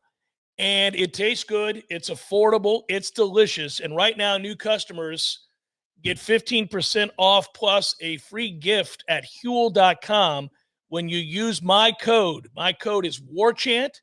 You're going to want to do this today. Mornings can be chaos in a lot of our houses. I understand that. You're out the door. You realize you haven't put together a balanced meal. Huel will do that for you. You drink it. You're on the go. And here's the thing. You feel full. And you're ready to go. Go again to Huel.com. Use my code WARCHANT. You'll get 15% off. New customers, 15% off plus a free gift at Huel.com when you use my code WARCHANT. Final hour, bonus hour on a Libations Friday, loosey-goosey edition of the Jeff Cameron Show. Thanks for joining us. Ready for the weekend. Ready to watch a lot of baseball on my giant-ass television. This television is going to get a workout this weekend, ladies and gentlemen. It's going to get a workout of baseball watching, hockey playoff watching. Yeah, it's good. Little NBA. I have to admit, I'm completely riveted by what's been happening. And this is crazy what's going on with the Knicks and Celtics. It's kind of crazy what's going on with the Pacers and the Cavs. I mean, I know, again, we don't talk a lot of the association on the show, but if you've been watching, it's pretty nuts. You don't see massive underdogs win multiple games on opposing teams' courts in the postseason all that often. And now, if you're a betting man, you would have liked to have thought, as Tom Lang did, that you could have gotten great odds on coupling a few of these comebacks. But you couldn't. That's how big of favorites they are. You couldn't get good odds on them coming back to win the series. It's assumed that they will, according to those odds. Yeah, it pretty much is. And I just looked at it while you were describing that to see if the morning lines changed at all. And this is where I love, the Hard Rock app. It's wonderful. If they want to sponsor us, great. This is where only having one app sucks, though, because you don't get competitive odds bidding for your bet. They can set the number however the hell they want. Correct. And there's no recourse for it. So that's troubling. Let's see if I can find the winner. Okay. So Boston is still legitimately a betting favorite to win their series. They're down 2-0. It's minus 125 to pick Boston to win the series. The Knicks are an even bet, plus 100. You're spotting them a 2-game lead, and in this case, the Florida Sharps, not the Vegas Sharps, say even money that they actually win the series. In the hockey series between the Panthers and the Maple Leafs, where Toronto's won 2 out of 3, and Toronto did win the division, and they're a very good club, Florida's only a plus 175 dog. Here I thought I could get tremendous value by picking Florida to win the series and Boston to win the series. That's like your basic 2 for NFL parlay. Like there's no real value to it. And you're down 2-0 in both circumstances. Your teams have to win 4 out of 5 games. 4 out of 5. And Vegas is saying, yeah, they'll probably do it. It would be a hell of a thing if you could do it on the fly. Take Florida to win the series, take the Celtics to win the series, and take the Cavs to win the series. You've got to get plus money on that, I would think. The Cavs were one of the best teams in all of basketball all season long. Now, they're a little banged up, but it was very improbable that they would lose both those games, by the way, up 7 with under a minute to go.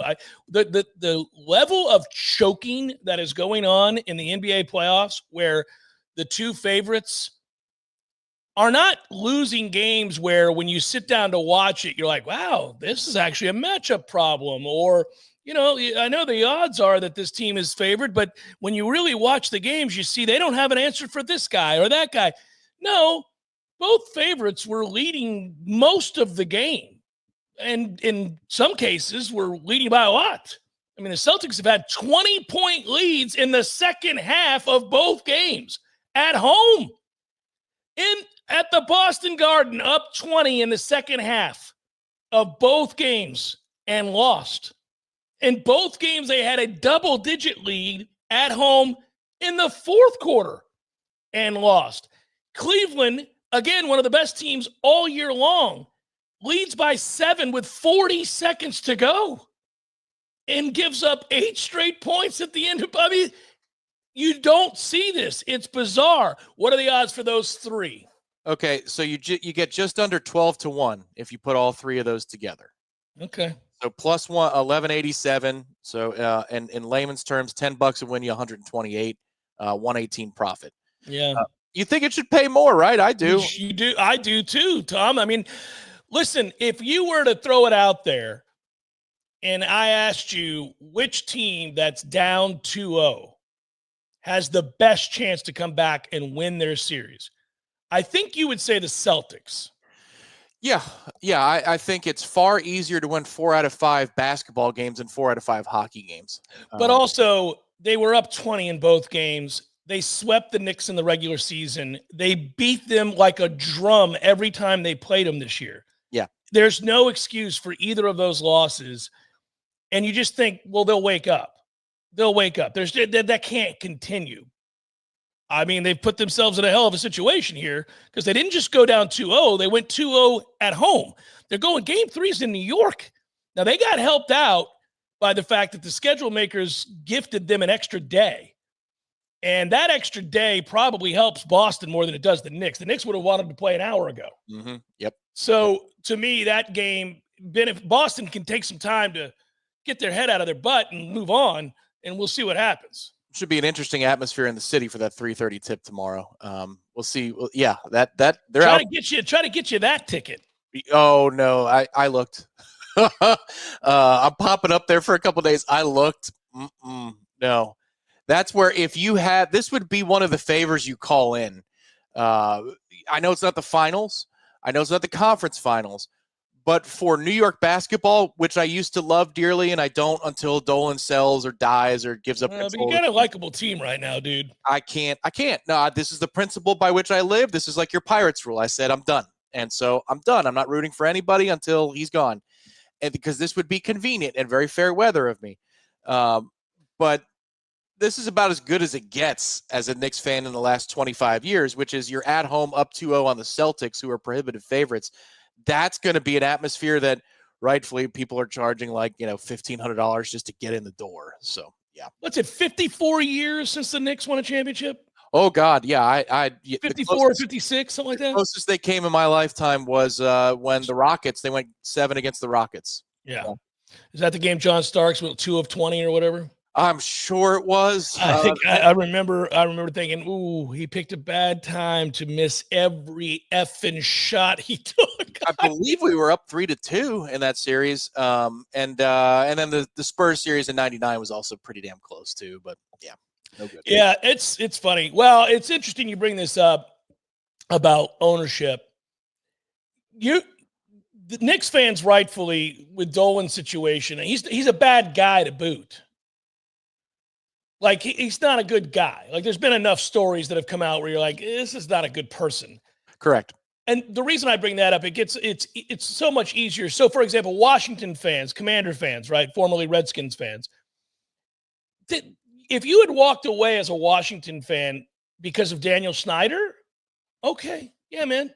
Your owner was, from what I can tell, handsy. Is one way to describe him. Yeah. Misogynist, inappropriate, might have been a racist. I think there were some emails.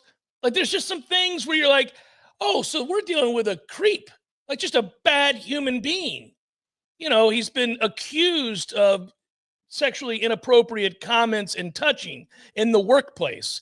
He's been accused of a lot of things. Now, what's true, what's not, we'll never know because he paid everybody off. But the point would be, not a good guy.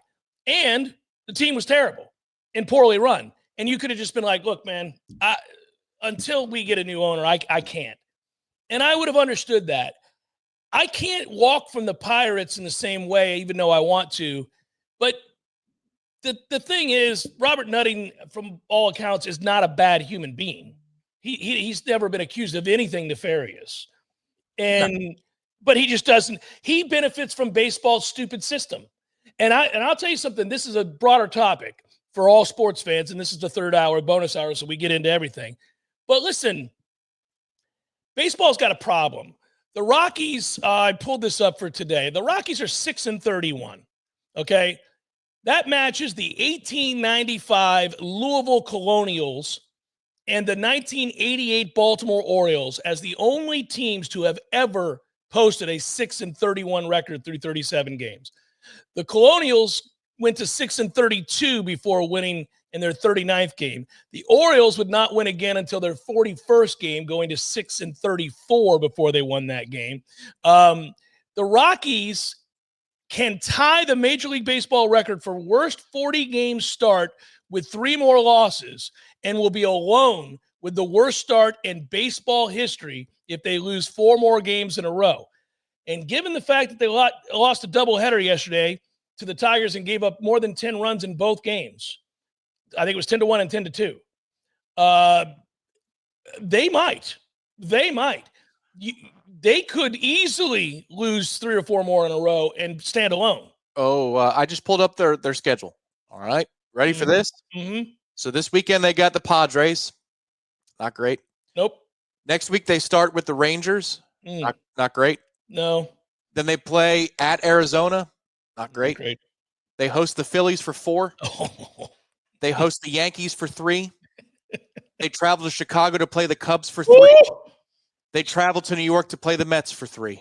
Oh, my God. Then they get a bit of a break with the Marlins for 3. There's your chance. There's your chance to win a few. But it's followed up with 3 against the Mets, 3 against the Giants, and 3 against the Braves. Buddy, they're going to be like 8-50. This is going to happen. That's a huge problem. So my point is, and this is where I was going with all this, because you might be listening at home going, why the hell are they talking about the Rockies? All right, so the Pirates are 12-26, I think. We've lost 7 in a row. Been shut out in 2 of those. Been shut out 7 times this year. 7 times they've been shut out already. 7. So obviously that's unwatchable baseball. Poor Skeens goes out there and loses 2-1 and 3-2 every time he pitches. It's insane. He's got an ERA under 2.75 and a losing record, which Tom warned me would happen this year. Because when you have an elite pitcher, they just don't score. And we can't score anyhow. I have lived it. You got it. So there's that. But the point I'm going to make is the Marlins are on pace to lose 99 games. Thereabouts 98, 99. So I think that pace will increase to 100. They're going to lose 100 games. The White Sox are 10 and whatever they are. They're going to lose. They're on pace to lose more than 100 games.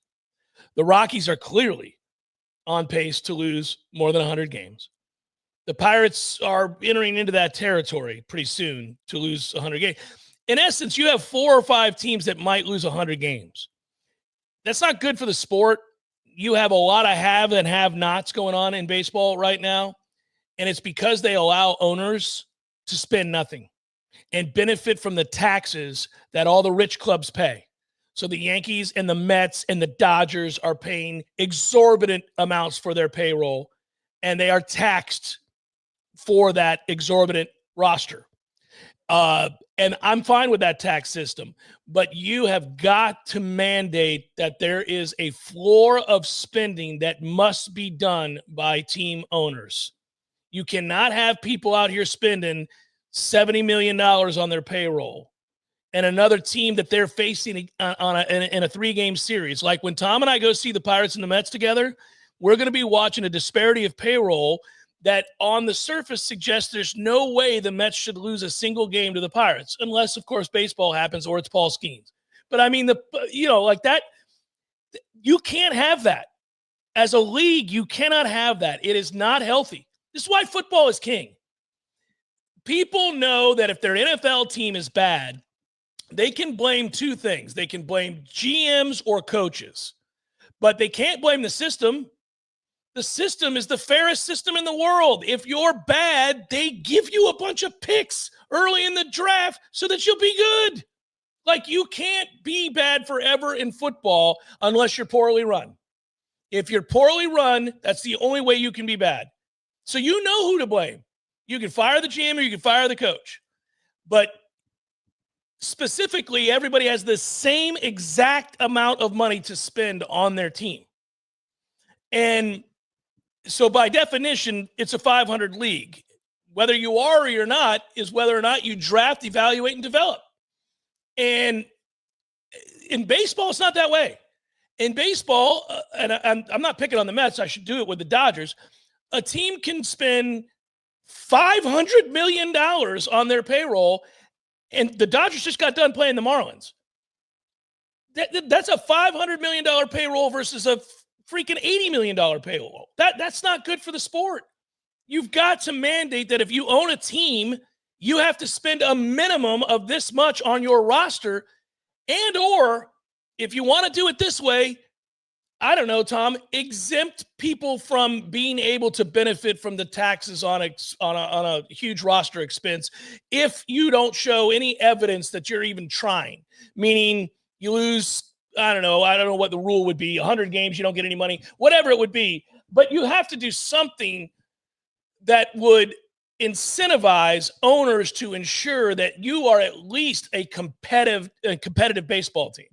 Yeah, the problem that from what you're saying is those are very player-friendly talking points ahead of a labor dispute. Even if you're an owner of a rich team like the Mets and you say those things, the small time and the medium tier ownership groups are not going to agree to that. So there's going to be a strike after the 2026 season. I'm hoping it's not terribly long because we've built a nice roster and I'd like to see them play the game a little bit more. Yeah. But yeah, it's a broken system. It is. Because clearly they have not taxed the rich teams enough for them to be prohibited from doing this. They continue to. Well, but see, I would never punish. I know what you're saying. They have to make sure they're not too penal for the owners that come in and care about winning. Like, you're trying to incentivize billionaires to buy teams in your industry. Right. And you can't put them in a situation that the second they get on the scene and they care about winning and they spend on a roster, then you punish them so badly that it would make more sense for that same billionaire owner to buy a team and not spend and then reap the benefits from those who do. Like this is my problem with Robert Nutting is, hey, Bob, man, you don't think we know what you're doing? You're spending $100 million on this team. We got the best park in all of Major League Baseball, and you're making money because the Mets and the Dodgers and the Braves and, the Cubs and the Red Sox and those teams spend money. And you make money every year while losing 90 games or 100 games, and you don't care. You don't care. Well, yeah, I think the other part of it, this is where you affect the ownership's attitude or the owner's attitude, is if the valuation of their franchise diminishes at that point now, because most owners actually lose money, like in terms of liquid hard cash that you have in terms of your P&L reports and your budgets, but they'll eat it and they don't care. Make it all back times 10 when they sell. Yes, because the valuation of their franchise is just going up and away. And that has not slowed down. In fact, for baseball, that's only accelerated that process because baseball's had a nice run the last couple of years. Yeah. Ratings are up, attendance is up, the product is better, and so therefore the fans are responding. You also had a mega World Series last year. That's a slam dunk for excellent ratings. But the point remains, like market to market, the product is much more likable, more wild card teams, so there's more interest in more markets for deeper into the season. So owners aren't feeling it in their pockets right now. And that's where, if I'm a player who's made it, I don't want the system to change very much at all right now, because if there's a cap that's instituted, then my ability to go into free agency and make more money is diminished. The small market teams want caps. The big market teams don't want anything to change. The players kind of don't want much to change free agency wise. They want the salary floor. So this is where you almost have three different camps of people that are heading into this labor dispute. And then there's the commissioner, who we don't love, but has benefited greatly because the smart people around him told him to implement the pitch clock. But I'm telling you now, if you're the commissioner and you have the best interest in baseball in mind, you cannot continue to feed a system that allows for 10 teams at the top to spend 10 times, 50 times their competitors. You can't do it. So I wouldn't punish those teams, but I would mandate the floor. I would tell any new owner, you can't come in here if you plan on spending less than $150 million on your roster. Yeah, I think it has to be something like that where there is a floor. If you try to do unilateral salary cap, salary floor the way the NFL has or the way that hockey has, it doesn't work because you don't have a national television deal right that everybody draws from equally. Like you have right. This one is a much more localized game. And so therefore, Tampa's an interesting example because they're in transition right now. But, let's be real. The last 20 years, Tampa doesn't have the resources. Tampa won't have the gate. No, they won't. Right, they won't. They won't have the gate to justify to spend to the cap, whatever that number is. So I agree with you. I think the floor is the way it needs to go. But the disparity right now, it's only growing. It's only growing. It's actually, it kind of mirrors the country. Income inequality. There's a whole hell of a lot of it. That's why it's the great American pastime. It's an analogy for our economic system right now, because there's only a few Steve Cohens and Dodgers groups out there. There are a whole lot of Pirates and Rockies and Cleveland Guardians and Minnesota Twins. There's a lot more of those out there. Just toiling in despair. Jeff Cameron Show, 93.3 Real Talk Radio, Warchant TV. Mentioned this the other day. Wanted to give you an update on this. The NCAA and power conferences were asked, in essence, to revise their rules around roster limits in the hopes of appeasing the federal judge out in California. And they filed on Wednesday in the House settlement case. Schools will be permitted to grandfather in a range of athletes. And they read like this: 1, those currently on a roster; 2, those athletes who have already been cut this year; and 3, those high school recruits who enrolled at a school after committing to a roster position only to see it eliminated. So those are the concessions that the judge basically asked schools to make. What she's telling them is, look, you're not going to screw over kids that are currently in the system.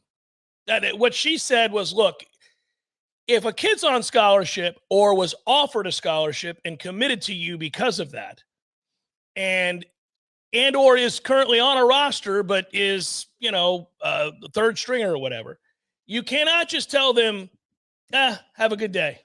We're not keeping you around. We're not honoring the scholarship. We're going to pare down the roster to 105 or whatever it's going to be, and you're not going to make it. She's saying, no, that's not fair. That's not fair. You gave those kids a scholarship, and you're going to have to honor that for all 4 years. And they're like, well, no, we don't want to do that. And she's like, well, tough luck, because that's the only way I'm going to let this agreement go through. So then they had to come back and say, all right, look, man, what if we keep them on scholarship, but we shop them and we can find another place for them to go play? Oh, yeah. Like when your pet growing up went to the farm in the country, and it's like he's happy he's able to run all around these fields. So that's where he is. We just decided that this farm was the perfect place for him. Yes. So the judge, Claudia Wilkin, will have to make a decision on whether or not she's accepting those changes. So the grandfathered in athletes are exempt from the roster limits at any school that they're currently participating in. So if a current school chooses against retaining them, those athletes that are grandfathered in, they can transfer and remain exempt from their new school's roster limits. All right. And as part of that, the school would be expected to track or protect the grandfathered in roster spots with a rolling list of exemptions and exceptions. So let's say you're a grandfathered in athlete, and the exemptions would permit a school to exceed the roster limits to the settlement, whatever that number is that they decide is the proper number moving forward. And so that would be a rolling list of, this guy was a freshman when this happened. He's got 4 years. And even though the new roster limits say this, he's exempt. He's going to stay on scholarship. I think that Claudia, judging from what I've read in the past, has an extreme amount of suspicion that the schools will not do the right thing. I get a sense that she doesn't believe them when they say, we'll take care of them. We'll make sure they find another team to play for. We'll call around. We'll have our coaches make sure, like if they're at Florida State today, they might be at Furman tomorrow. We'll make sure they're taken care of. She suspects that's not true. Yeah, no doubt, because she had a dog named Happy when she was growing up. That got sent to the farm. Yes. And she's always believed it because she never wants to think about it for too long. I'm sure he was at that farm. I'm taking out my anger with my parents on these administrators because I hear the same tone in their voice. I hear the same tone. She ordered the parties, the defendants, NCAA and Power Leagues, and plaintiff attorneys to revise the settlement agreement. She's had to do it numerous times. And she has pointed out that the new roster limits that they're proposing would cost thousands upon thousands of players their roster spot. And simply, this is easy to understand. She has said, I don't think that's fair. I won't sign this. In essence, those schools are coming back and going, well, we know you don't want to sign it and you don't think it's fair, but what if we promise to take care of them by getting them a job somewhere else? That sounds an awful lot like screw you. And I have a feeling she's going to say, no, No, man, this is not what we're doing here. Yeah, I think so she's asking for a bridge policy, which is not out of bounds. And they don't want their precious roster limits for better players or better athletes to be eaten up by these other spots and these expensive spots. But it sounds like a medical DQ situation to me. Like the schools are just trying to medically DQ them in their own right modern way, which if you could put into the settlement that those particular players are on full academic scholarship instead of the athletic stuff, I think maybe then they're afforded the opportunity to take that or leave it. At least, right? What's the purpose of them being there? What is the purpose? Oh, it's to learn. It's to learn. I think that's the way that you could handle it and say, well, they get a 4-year degree or they get X amount of semesters of a full ride, but they just can't play for us. That might be the way out. So this decision is residing with this judge, Wilkin, and I mean, you're talking about the power to bring a windfall of billions of dollars to future athletes and revenue sharing, as well as $2.8 billion in payback to former athletes and all this other stuff. And it just keeps going on and on and on. They thought this was going to be done in April. And she's 2 weeks away from even deciding on this latest pushback. Buddy, we're going to be at the end of May, the start of June, before she even considers what they just sent back. I think that's why the portal was so wild, wild westy. We'll see if it's one last time or not. I think, man, this is all fascinating. It's worth checking in on the breeze, man, because you have Saban meeting with the president and everything else. They are trying desperately to get this thing done. Jeff Cameron Show, 93.3 Real Talk Radio, Warchant TV. Final segment of the week. Can you believe that? Hey, I'm telling you, this is the way it works. May will be gone. May, I don't know why it does. I don't know what month it is for you on the calendar, Tom, but for me, May flies always. I don't know if it's because in my parenting life, that's always the last month for school. And so there's a sense of urgency. The kids are studying for exams. They've got their final big projects that are due that we end up helping them with and things like that. And then, since Bryce has played football, there's always been spring football now too. So like he's in the midst of that.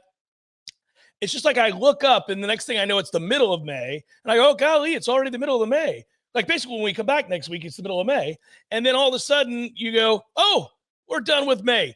And the reason that excites me is I know that June and July drag on for a lot of people, but come on now, we've done this show together a long time. When you get into June and July, it's football, football, football. Yes, we're rounding out the hockey and we pay attention to other sports and care about the NBA playoffs. And yes, Florida State baseball. These are all things that help us take the steps. But my mind does begin to shift to sort of the intricacies. And so like we're only, I believe, and I shouldn't say this out loud, but I think it's 113 days, 112 days away from the start of Florida State football. So my point is when you get to the end of May, I do the show where I come on and go, guys, we did it. We're less than 3 figures away. We're less than 100 days away until the start of football. And then it flies. It just starts happening because we got vacations and things that we're going to do. And just you'll wake up and you'll be like, oh, man, I got to ready for the season. We got to finish our deal with Hotel Indigo. We got to get our ducks in a row for the pregame. We got to the meet and greets and all the things, man. Well, yeah, and this year we open up with a bang that actually exists on a campus, ours, instead of one that's in some sort of neutral location where you have to, hey, great part of the job, but, take all the things that we need to take to Dublin or take all the things we need to take down to Orlando, so this is nice that it's in Tallahassee in this particular instance. To me, it's not necessarily a month. If I had to give you a month, I would say November flies by the fastest because you're in the groove of a football season. Mm-hmm. You've already had your ups and downs, so you kind of know what you are in November. But then that travel home for me for Thanksgiving week and making that work with the Florida game is always it's not a tricky deal. It's not a pain for the family side of it, but it's just like, damn, because you get down there, you exhale. The next thing you know is dessert on Thanksgiving night. You're like, well, I got to be in the car at 7 a.m. The time of the year, that's the big one. When you have to get up early for a flight at like 5 a.m. or 4 a.m. You basically don't sleep. Yeah. Correct. That in the calendar is June 15th or so for me, because that I feel the kickoff of the ACC event. I feel the beginning of camp. And so that is akin to 12:24 a.m. when my alarm's going to go off at 4:47. Yeah, and you're stressed about it. Yeah, I can't wait for football season, but there's a lot of things that need to fall in line, that, like you're talking about, the stressors and the logistics. That's about June 15th on the calendar. I'm like, oh, crap. Okay, well, in about 5 weeks' time, it's go time, and it doesn't stop until Christmas. We've made reference to this in previous conversations, even one earlier today, but I'll reiterate. I really can't recall a time where the sentiments and the expectations and the frustrations all have married and gotten to a place where it creates a vibe. It's not necessarily a good vibe. It's a pensive, apprehensive, somewhat excitable sort of sense of foreboding for Florida State football. I'm running into people every day. You and I played golf yesterday. It was a great day. I finished coming off the course with you. We both did. It was whatever it was, 4:00, something like that. And I came home, and on my way home, I had to stop by Publix. I ran into a mutual friend of ours who is, we call the king of Capital City Country Club. Oh, no way. All right. Yeah. And of course, he was dressed in golf attire.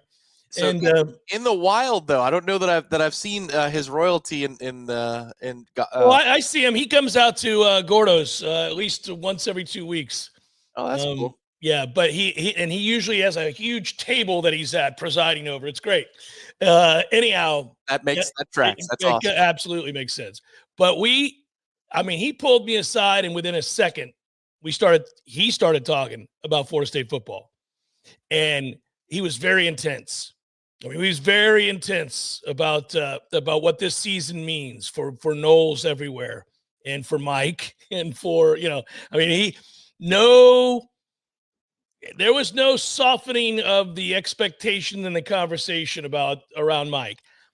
And I thought to myself, that's the third guy that I would consider, he's a Florida State grad. He's a huge booster. He is a massive supporter of all things Florida State: basketball, baseball, football, cares deeply about it all, right?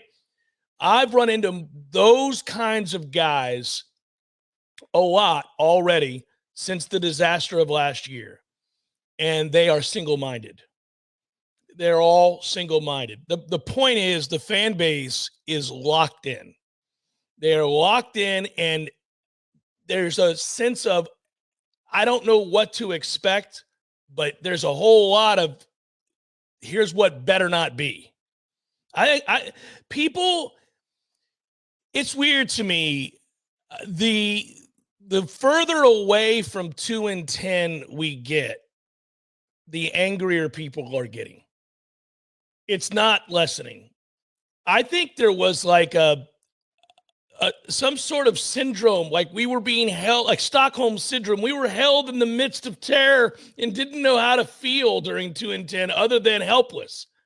And so as time has gone by and you're not getting hit every Saturday and having to endure yet another bitter disappointment, you've had time to internalize and ruminate and think a little bit about what happened. And you're far enough removed that you've been able to go back and look at some of the games even on YouTube. You might go back and try to remember a score that you thought was closer than it really was. You might go back and I'll watch highlights. I'll watch the mashup of the Notre Dame game, and then you look and you see how we looked like a JV squad going against a varsity squad. Like you saw, person for person, we didn't deserve to be on the field. And it made you angry all over again. And it got you thinking, how could that have been? I'm running into that a lot. I'm running into that via email, a ton of emails from people that what the hell, man? I'm like, well, guys, that season, it's time to move on. I mean, it happened, and I don't want to live in the past, and we need to. I mean, I think we're all looking forward to a season that is going to have a different looking offense, and I don't think any of us think we're going to be great, but we're certainly not going to be 2-10. Like there's most people, including Vegas, based on the over/under, have you going back to a bowl game. I mean, there's no reason to think you're going to be mired in another, disastrous campaign. But people aren't moving on; they're getting angrier.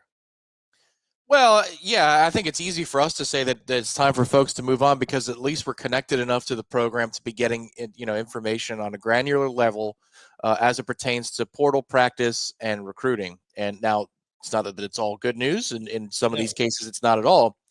But I think that's part of it where this is part of the PR hit, not only from 2-10, which is going to live no matter what. That's going to happen no matter what. But not having a spring showcase, I'm not even talking about media access. I'm just talking about not having a spring showcase, not having some sort of event that they can burn into their brains as a transitional event. So this is an extremely unique offseason, not only because of the record you're coming off of, but typically by now on the calendar, you have something else to satiate you more than another episode of The Climb. You've got a real thing that you watched with, even if it's a scrimmage, a glorified scrimmage at Doak. If you're a diehard, like most of these folks are that are emailing you or pulling you aside in the grocery store, you got something where you say, well, I like that kid. That kid's pretty good. There is none of that. Yeah. So, and you're getting smacked with reminders about 2-10 by either your friends or family who are rivals or by some kind of news item every day. So there just has never been that transition. So you're going to have to live in it a little bit longer. For us, again, getting some kind of intel around the program, the fact that you got to see at least a scrimmage, as mediocre as it was, it's at least something in your brain that signals that there's something to come. For much of the fan base, they don't got anything to lean on. This is interesting, Tom. When I was just listening to the point you were making, and I was thinking to myself, I think some of this stems from a feeling of having been pitied. So I'll get into this. So Derek Shelton was fired by the Pirates yesterday, and we're about to do probables and all of that. And so I got a bunch of texts, some by fellow Pirates fans like Tim Linnefelt, my good buddy, and used to work on the beat, and he's a good friend of yours as well. And that gave us a chance to kind of go back and forth later in the day about, the roots of the firing and how, Ben Cherington, the GM, should be fired. I mean, he's the guy that brought in the players. Derek Shelton is trying to win games when he's going to a left-handed bat off the bench in the form of Adam Frazier. I mean, Jesus, what are we doing here? It's like you don't have anybody. You don't have options. It's not like he's picking the wrong option. You just don't have options. Like they're not any good. So let's see. Let's hope that a career sub-1 WAR left fielder that's off your bench comes in and saves the day on a pinch hit. You're screwed. So that there's an article. There are probably no shortage of articles today across the country about the Pirates firing their manager. He's the first manager to get fired this year. But in every one that I read, there's just this dismissive sort of, the organization is an also-ran organization who hasn't done much outside of a little 3-year window back in 2015 through 18, and they haven't mattered in forever, so it's just one more chapter in a long line of misery for Pirates fans. And when I read the article, and I know what they are, I watch every game. When I read the articles, I get angrier, not at the writers, but at the dismissive way with which they reference the franchise. One that is a very proud franchise, one of the very best in the history of Major League Baseball, with all kinds of World Series titles and pennants and everything else, and certainly no shortage of Hall of Fame players and busts out there.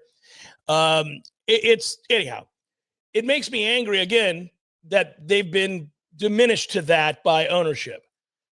I think it's applicable to the way Florida State fans feel when they currently run into said rivals and people that would ordinarily make fun of you for 2-10. Many of those people that I've run into that I know are Gators, couple of Canes, fans of SEC teams that are indifferent about Florida State, They don't like chide you in a way you would chide a team that is ordinarily very, very good, is ordinarily, a team that warrants your admiration for their consistency in the realm of greatness. No, you don't matter. You're like, well, I mean, look, guys, we know you got snubbed a couple of years ago, and that was a shame. But let's not pretend you haven't had 5 losing seasons in your last 10 years, and you've been largely irrelevant. And it's like, you son of a bitch. I mean, it is being that's what 2-10 did. It relegated you to just not mattering. You were an afterthought, and you still are. That eats at me, and I think it eats at this fan base. I think we're all just still shell-shocked to a degree, but furious to having been put on the sideline. Well, I think it's a good thing that May is a month that flies by fast. I think that works to our benefit in this particular situation. We're basically near your birthday, so it's okay. You're rightful to note the significance of the calendar in relative closeness to my birthday, sir. Let's do the probables. Let's fire it up. Before we do it, let me just say this. Chet Lemon passed away. I just got done making a Chet Lemon reference on the show. I'm sorry, Chet. I brought up that the first game I ever attended as a child was the Tigers versus the White Sox. The irony is that Chet played for both. 7 for the White Sox, 9 for the Tigers. He was part of that great Tigers team. And by the way, when Chet Lemon played in the outfield for the Tigers, you had to really be able to run because Old Tiger Stadium, Tom, I don't know if you know this, was 440 to straightaway center. Now, you could take one down the lines easily, but it was 440 up the middle. And Chet Lemon could run like the wind blew. He was a member of the 84 World Series team. I'm not a Tigers fan, but I love Chet Lemon. Sadly, he died at the age of 70 yesterday. He had been diagnosed with a rare blood disease some 10-plus years ago. Caught up to him at the end. He had a stroke. 3-time All-Star, great player. Rest in peace, Chet Lemon. Now we get to the probables. And we start with the Rangers and the Tigers. Patrick Corbin, Tariq Skubal, Braves, Pirates. Great. The Pirates are 12-26. They get to face the Braves. Fun times. Bryce Elder will go for the Braves. Pirates don't know who the hell they're pitching. It doesn't matter. Cardinals, Nationals, Eric Feedy, Mitchell Parker, Brewers, Rays. Jose Quintana, man, that creep can roll. By the way, didn't you ask me last time Quintana pitched how he was doing this year for the Brewers? I did. 4-1 with a 2.63. Damn it. He pissed me off watching him kick ass for you guys last year because he was with us the year before. Zach Lytle goes for the Rays. Phillies, Guardians, Aaron Nola, Gavin Williams, Cubs, Mets. Good series. Jamison Tyone goes tonight for the Cubs. Clay Holmes goes for the Mets. You going to that game or the Saturday game? Probably Saturday. Saturday game. All right. Red Sox, Royals, Hunter Dobbins, Michael Lorenzen, Marlins, White Sox, Max Meyer, Bryce Wilson. Reds, Astros, Nick Martinez, Hunter Brown. Giants, Twins, Jordan Hicks, Chris Paddock. Padres, Rockies, Randy Vasquez, Antonio Cincinnati. Orioles, Angels. By the way, the Orioles will be the next on the list, if not the Rockies, to fire their manager. It's about to happen. The Orioles are 13-24, and they had huge expectations. Tamayoko Sugano goes for the Orioles. Kyle Hendricks goes for the Angels. Blue Jays, Mariners, Kevin Gausman, Luis Castillo. Dodgers, D-backs, Roki Sasaki, Eduardo Rodriguez. And finally, Yankees, A's, which should actually be a good series. The A's are 2 games over 500. Will Warren goes for the Yankees. Osvaldo Bido goes for the A's. And that is a look at those that shall reside on the bump as we head into the weekend. Good times, everybody. We'll be back with you on Monday. Enjoy your weekend. Hopefully it's not washed out, whatever plans it may be. Happy Mother's Day in advance to all the mothers out there. Hope you have a great day on your special day, and we'll be back with you on Monday. Until then, peace.